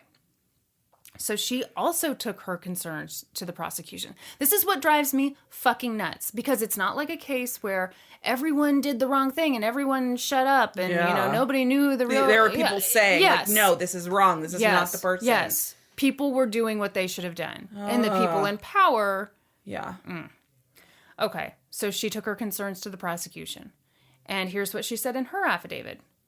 Miss Moorhead told me it was too late for her to do anything, that the jury was deliberating. It was in the hands of the jury. Oh my gosh. Mm-hmm. And I also want to say that for the record, both these women signed affidavits saying this in the 90s. Oh my God. I think like 1996, 1997. I wonder if this was tied to his attempt for a new trial. I don't know, but I assume. So they wanted the truth to come out sooner rather than later. Again, they say they came forward right away, and then they tried to make it right. So this leaves the second eyewitness who testified, Ruby Mitchell. She was the one who identified, this is a Lamonte. Yes. So Jim McCloskey, who's the founder of Centurion Ministry, who was working with Cheryl Pilot on this case, he brought up some pretty relevant points in the Casey Star article. He was like, first of all, why didn't law enforcement talk to the niece? That seems like the step one. Yeah. And say, who's this Lamonte guy? And then go talk to that Lamonte. Yeah. According to him, Detective Golubski only talked to Ruby Mitchell's niece a few days before the trial. Oh my gosh. And Jim McCloskey says he's the first person to have interviewed Lamonte Drain, who was the Lamonte she was talking about. The police didn't interview him. Oh my gosh. So there's a lot of speculation about how Ruby Mitchell actually came up with the last name McIntyre. I want to read part of the transcript of Golubski's interview with Ruby Mitchell the night of the murders. Yeah. This was not shared at trial. Okay. This is right after she's identified Lamonte in a photo array, and here's how it goes. Golubski, are you absolutely sure this is the party who did the shooting? Mitchell, yes. Golubski, who is this party? Mitchell, Lamonte. Golubski, do you know his last name? Mitchell, yes. Golubski, what is it? Mitchell, McIntyre. Golubski, how do you know this party? Mitchell, because he used to talk to my niece. So to me, that says she was obviously fed that last name. And she was confused. Yeah. Yeah. Ugh. Here's another thing.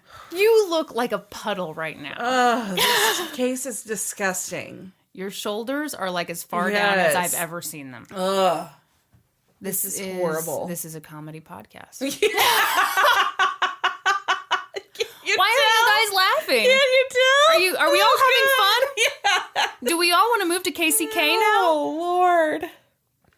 Okay. So, again, in the trial, prosecuting attorney and Detective Golubski both talked about these various sources who named Lamonte McIntyre as the killer. Mm-hmm. The investigation showed there was nothing in the police files to show that these various sources actually exist. Nothing in the police files. They just made it up. I don't think we can legally say that, but... Allegedly. They allegedly... Could we use common sense? Yes. Could we, yeah. I mean, this is why... I know I always bring back everything to journalism, but like, this is why you aren't supposed to rely on anonymous sources a lot, because it's just too tempting. Yeah. It is too tempting to... get sloppy or, God forbid, make shit up. But wait, there's more. Oh, God. Remember all that stuff about Golubski being a huge creep? Yep. Okay, in 2011, Ruby Mitchell signed an affidavit saying that during their drive to the police station, Golubski made some comments that she found pretty disturbing. He started complimenting her figure, telling her she was pretty, asking if she liked to date white men, and telling her that he liked to date black women. So that obviously made her uncomfortable, freaked her out. She was really nervous about his motives.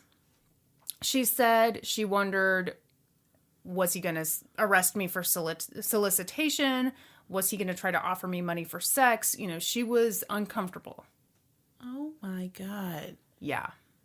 Yeah. Oh, he's such a creep. Yeah. So, for the record, none of that happened, but I think it's really important. Here's this key witness, and she felt really uncomfortable and threatened around the lead detective. Yeah. So, the new investigation also brought up information about the more likely killer, you know, the one people generally thought actually did these killings. So, as I said before, most people, including most of the victims' families, had a pretty good hunch about who did it. Both of the victims were struggling with drug problems, and according to the new investigation, there was a rumor at the time of the murders that Danielle Quinn had stolen drugs from a known drug dealer. The drug dealer, of course, had an enforcer. The enforcer was 5'7", and again, I'm quoting, he wore his hair in French braids. That can't be right, It cannot be right. I imagine the real murderer coming out and just being like, for the record, I was not wearing French braids. For the record, they were cornrows. Duh. Definitely not French braids. How dare you? So the man's name, who they suspect, is Neil Edgar Jr., a.k.a. Monster. Monster? That's why I don't want to offend him about this hairstyle stuff. Oh, God. If you're wondering where he is right now, he's in prison for murder. Oh, okay. Sorry, the look on your face right now. So he shot someone in the head and then lit their body on fire. Fuck. Yep, he put it in a truck, lit the whole thing on fire. Nice guy. I'm really concerned about this case because it's local. I and know. There's a lot of people involved. I actually got really nervous about this one last night just because I feel like my safe zone is more in like the cases that happened in the 1920s and everyone involved is dead. But this one, I'm kind of like... Yeah, you had to pick a current one and you had to pick one where people live like 5 miles from here. Yeah. Where people are walking distance. Jesus Christ. People are like, where do they record this podcast? Nowhere. What time? Yeah. Secret bunker. You'll never find it. We're actually in Portland, Oregon. Yes. 2 people have come forward and said in affidavits that Neil Edgar Jr. did these murders. And it looks like Danielle was the intended target and Donald, was just unlucky. Yeah.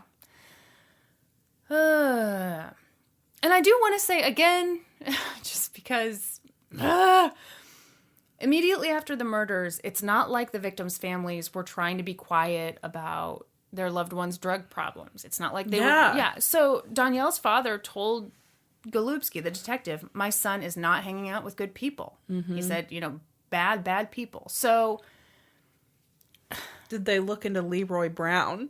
Yeah. Bad. Baddest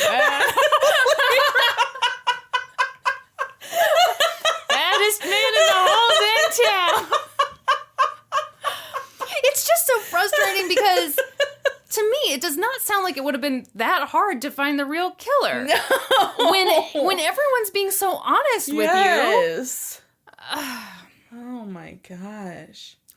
There were other witnesses to the crime. So, what? Alicia, yeah, what? Did Lamonte McIntyre do something? Did he piss off the wrong person? Or is there... Oh, we'll get to that. Okay. And that is bad. Okay. Mm-hmm. Yeah, because that is the natural question. Yeah. Okay, we'll get to it. Okay. So another witness was that the ESPN noise you just made? ESPN? What do you mean? Like the sports ASMR? Center? No, the sports center. You went like, dee-dee-dee. That's the sports center noise. How long have you known me and you think I know the ESPN noise? I love it so much. You're like, excuse me, do you mean ASMR or whatever the fuck you said? ASMR? That's how little you know about ESPN. I just assume you've like glommed together weird letters. No, why would I know that? That is like the last thing I know.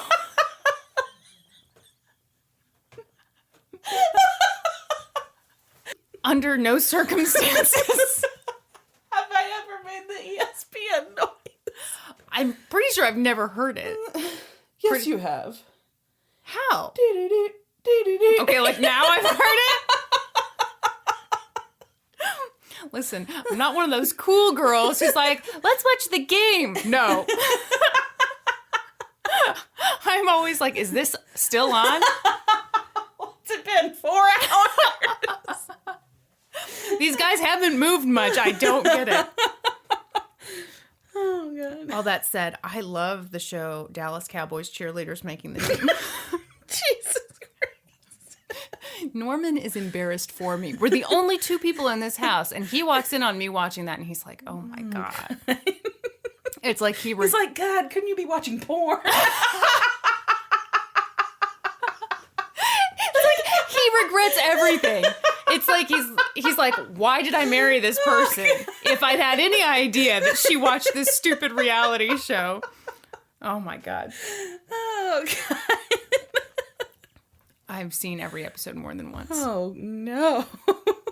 It's true. And now you told all 12 of our listeners. Listen, my family already knows, so now your family knows. No, that's not true. You and I have both had at least 3 people who are not related to us compliment us on the show. That's correct. Thank you, Danielle Goland. We could name all of them and it wouldn't take any time at all. Jesus. Okay. So the other witness to the crime was Stacy Quinn. She was never interviewed by police because why would you interview a witness to a crime? Jesus. That might take time. So, but despite that, Golubski seems to have known her pretty well. According to her aunt's affidavit, I almost tried to get fancy and say aunt. According to her aunt's affidavit, Stacy had been having a sexual relationship with Golubski going back to the 80s when she was 16 or 17. Yeah. Ugh. I actually wrote in my notes, yeah. Because I was like, I'm going to have some reaction, and it can't be just a string of curse words. So in 1996, when Lamonte was trying to get a new trial, Stacy testified that he didn't do it. Again, too tall, different facial features. She didn't point out the ears, but we're all thinking it. But the judge didn't believe her. No. So by the time this amazing article came out in the Kansas City Star, it was 2016. Lamonte McIntyre was 40 years old. He'd been in prison for 22 years.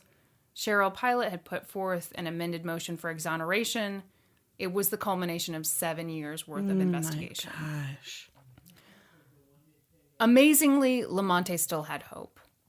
I'm going to read to you just the end of the article. It says, "I know everything is going to work out the way it's meant to work out," he told the Star. "I'm just biding my time and trying to be patient. He is certain that one day he will be free. I have no doubt about that," he said. And he was right. Yep. I don't know how he was that hopeful. No kidding. After all he'd been through. No kidding. You're crying. I am. So in October 2017, Wyandotte County held a hearing to determine whether Lamonte should be exonerated. By that point, Cheryl Pilot and Centurion Ministries had worked on his case for 8 years. Everyone expected the hearing to last a week. But just 2 days into the hearing, Wyandotte County District Attorney Mark Dupree announced that they were vacating the case against Lamonte. It was completely unexpected. Oh my gosh. Everyone burst into cheers. He wept. By that point, he was 41. I've got goosebumps. I do too. He'd been in prison for 23 years. He'd spent more of his life in prison than out of it for a crime he didn't commit. Oh my gosh. And the pictures of that day are incredible. Yeah. There's video of him. The videos that I saw starts with his mom. And, you know, she's just... Yeah. I just can't imagine. And he was being interviewed and by a bunch of different reporters. Obviously, there were a lot of people around because this case kind of became a big deal. A lot of people were looking at it, which I'm sure is why they dropped the charges 2 days into it. But then, like, oh God, the video just shows him seeing his mom and hugging his mom for the first time as a free man. And it's just...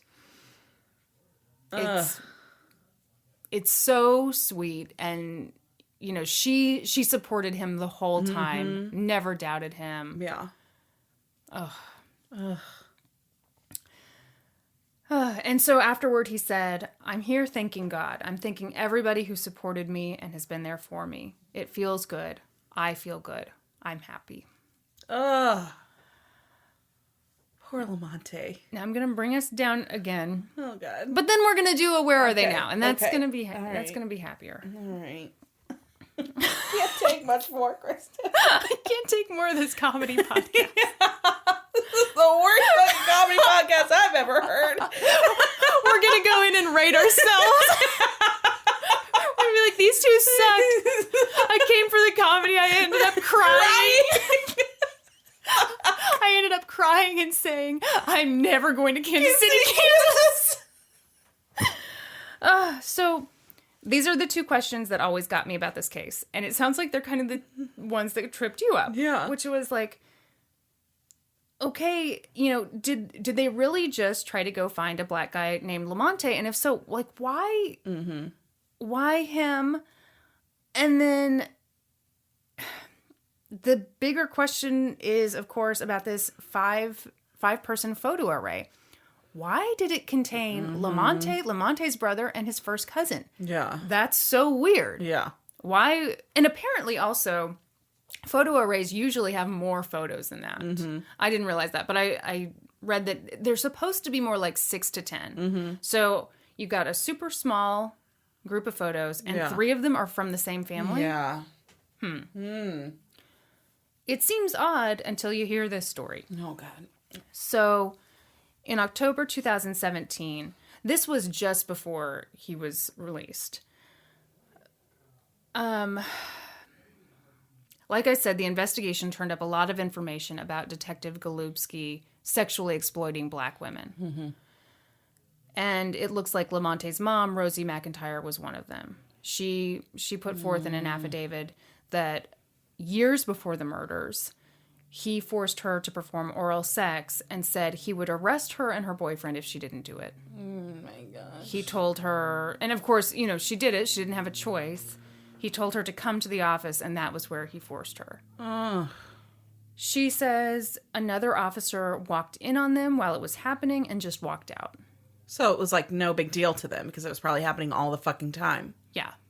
That's disgusting. It's absolutely disgusting. Golubski then said he would protect and support her if she continued to do whatever he wanted sexually. Oh my God. Again, this is all according to her affidavit. But she really didn't want to. He kept calling her. She moved and changed her number. And it sounds like she felt like she was sort of able to get away from him until her son was arrested. Mm-hmm. So in her affidavit, she said, and I'm just going to read to you, I have often wondered if my failure to comply with Golubski's demands for additional sexual favors caused him to dislike me and my family. I do believe that if I had complied with his request for me to become his woman, that my son would likely not be in prison today. That's fucking horrible. I struggle with how to use my words here for a number of reasons. One, because this is all, alleged stuff. I just want to say I believe her. Yeah. This to me makes a whole hell of a lot more sense than just some random thing. It sure does. Yeah. So where are they now? Thank God. Let's get on some uppers here. Pass me the, I don't know, what's an upper? I don't do drugs. I don't do drugs either. Pass me the PCP. The strongest thing I can give you is like a Fresca with a shot of tequila in it. That's as wild as we get around here.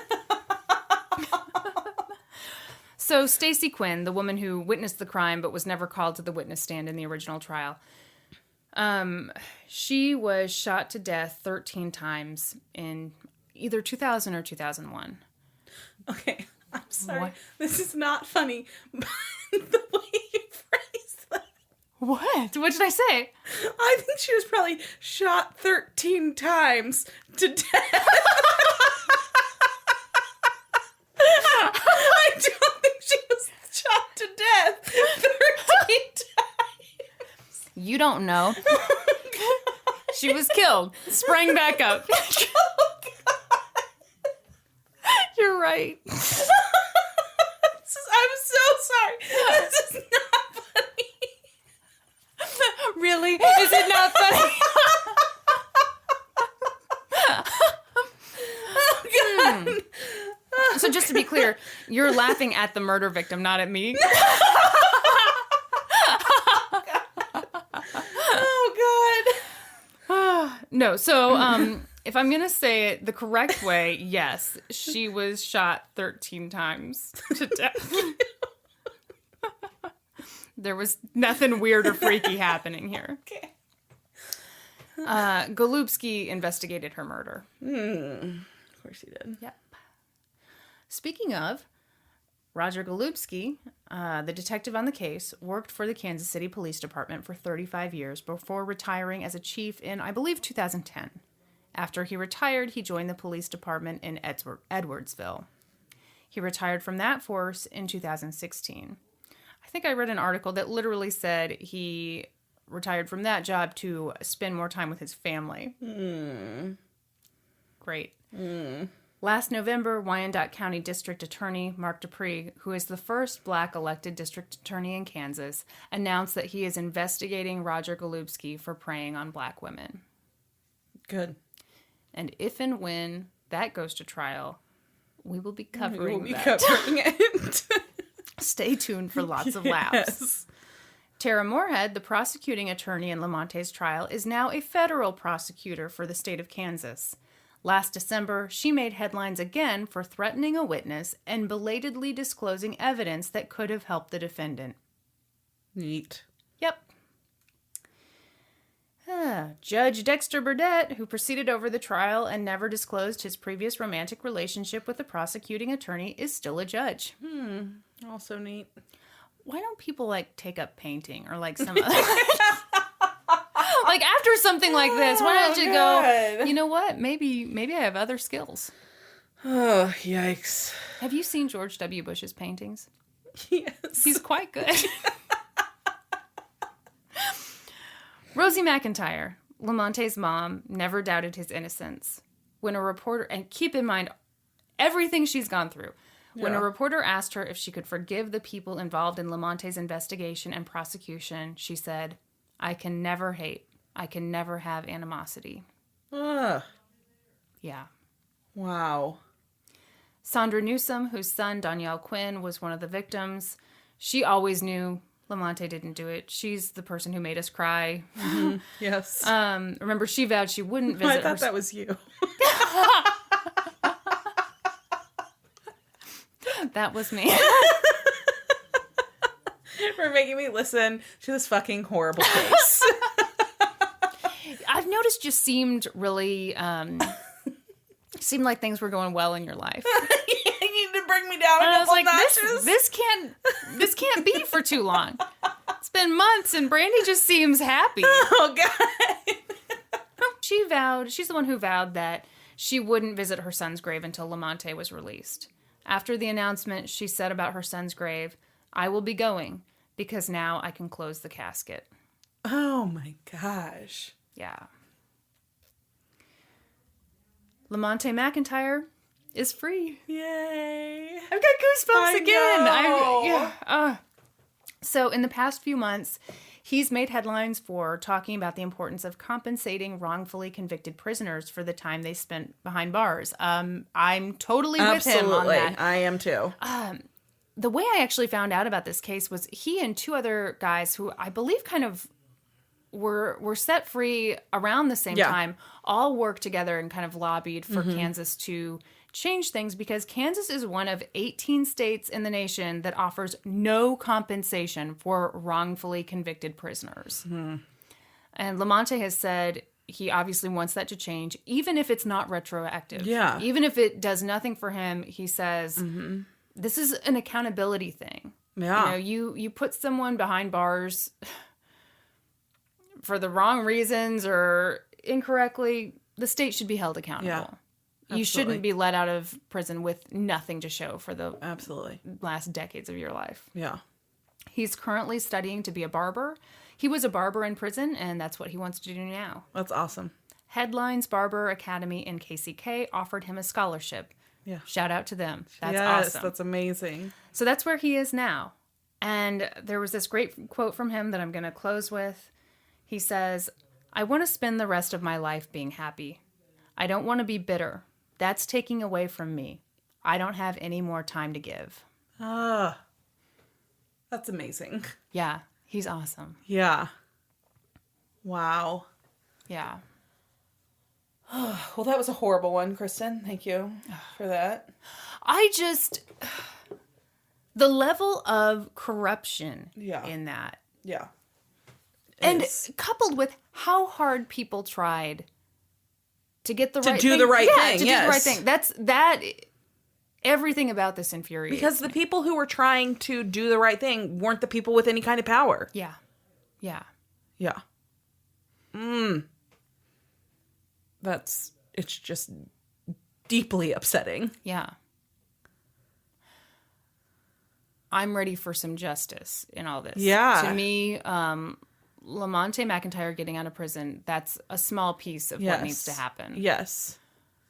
I'm ready for some more stuff. Absolutely. And I want him to get so much money. I know. That is what I was like. I was like, fucking Hulk Hogan got like, what, $100 million in his trial for his sex tape? And Lamonte McIntyre, they're like, oh, so sorry, goodbye. Yeah. No, that has to change. Yeah. Ugh. And I don't know that it will. I mean, yeah. That's horrible. It is. They lock you up for nothing and... Devastating. 23 years of his life. Yeah. Ugh. But he seems really happy. Yeah, I know. I've seen clips of him. Have you seen clips? Yes. Yeah. Oh, gosh. I think that it would be so difficult to have that outlook, but it would be so important. Yeah. For the quality of your rest of your life, to choose to be happy every day and to choose not to dwell on that horrible fucking thing that happened to you. Well, and, I'm glad you say that, because that's probably what got him through that prison time. Yeah. And I mean, waiting for this group, 7 years of investigation, I just can't imagine. Now, obviously they were awesome. Yeah. Obviously they took the time they needed to take, but I just can't imagine waiting and waiting and waiting. No. No. Mm-mm. Well, I'm glad we could do this amazing episode. We need to end on an upper. Good God. Do you have anything positive to say?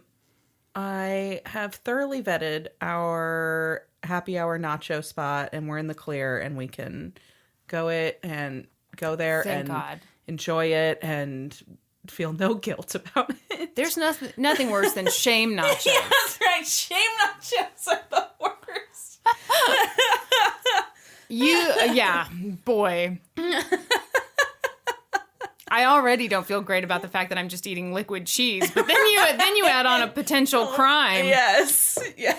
Not good. Not good at all. Thank you for doing some investigative You're work welcome. there. That's what I'm here for. That's what I do. Not really. Really, I do hairs. Brandi quit her job to investigate nachos full time. So far, she's had one case and doesn't look good. Turns out there was only really one case she needed. One case.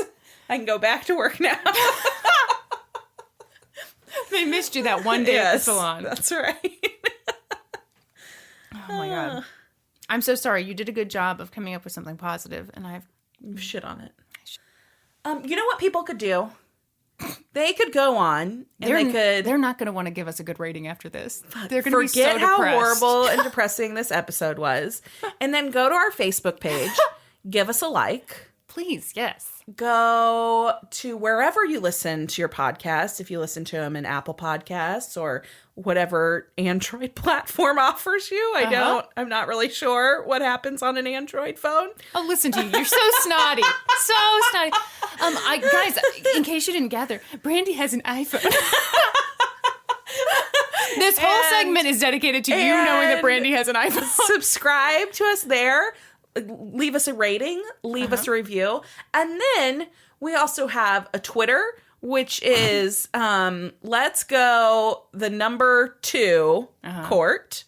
And we now have an Instagram, which is LGTC Podcast. Sorry, I keep talking while you're talking. What? You don't know about our fucking Instagram? No, I don't know anything. I was just going to brag that 3 people are following us. Yes, we have 3 followers. I am 2, one of them. Yeah. 2 are not one of us. Yes. And what would really be amazing is if you could just tell 3 people about the podcast. And tell it to them in a scary way, kind of like those old school chain letters. Yeah, like if you don't listen, you're going to fall into a well Yeah. and become Sonara from The Ring or whatever her name was. But you've got to make it personal. You've got to be like, my friend Sandy, she didn't listen to it. And her teeth got yellow. Yeah. And so her foot fell off. Okay, this is how I want it to happen. I want you to tell 3 people. And then I want you to tell those 3 people that they have to tell 3 people. So it's going to be like that movie where Kevin Spacey had the burned face, only nobody's going to get stabbed to death. Too soon. We can't talk about Kevin Spacey. He's too creepy. I thought we were trying to end on a positive note. You bring up Kevin Spacey. I'm sorry. Hey, let's talk about Harvey Weinstein now. Anyway, maybe join us next week when we will be experts on 2 whole new topics. Podcast adjourned. Okay, I feel like we picked that up. That was good. And now for a note about our process. I read a bunch of stuff, then regurgitate it all back up in my very limited vocabulary. And I copy and paste from the best sources on the web, and sometimes Wikipedia. So we owe a huge thank you to the real experts. For this episode, I got the vast majority of my info from the fantastic Kansas City Star article, No Justice by Eric Adler. And by the way, I didn't do it any justice, so please go read that one. As well as other articles from the Kansas City Star and KCTV5. I got my info from the court transcripts and an article in the Oklahoman. I think that's the name of it. And some amazing back issues of the Salina Journal. For a full list of our sources, visit lgtcpodcast.com. Any errors are, of course, ours, but please don't take our word for it. Go read their stuff. And in this case, you could go be like super cool microfiche on the Salina Journal. Go to your local library now. Be Ashley Judd in that one movie where she does... What movie was that? Why am I tacking on extra stuff? Sorry. I just got to get the last word in.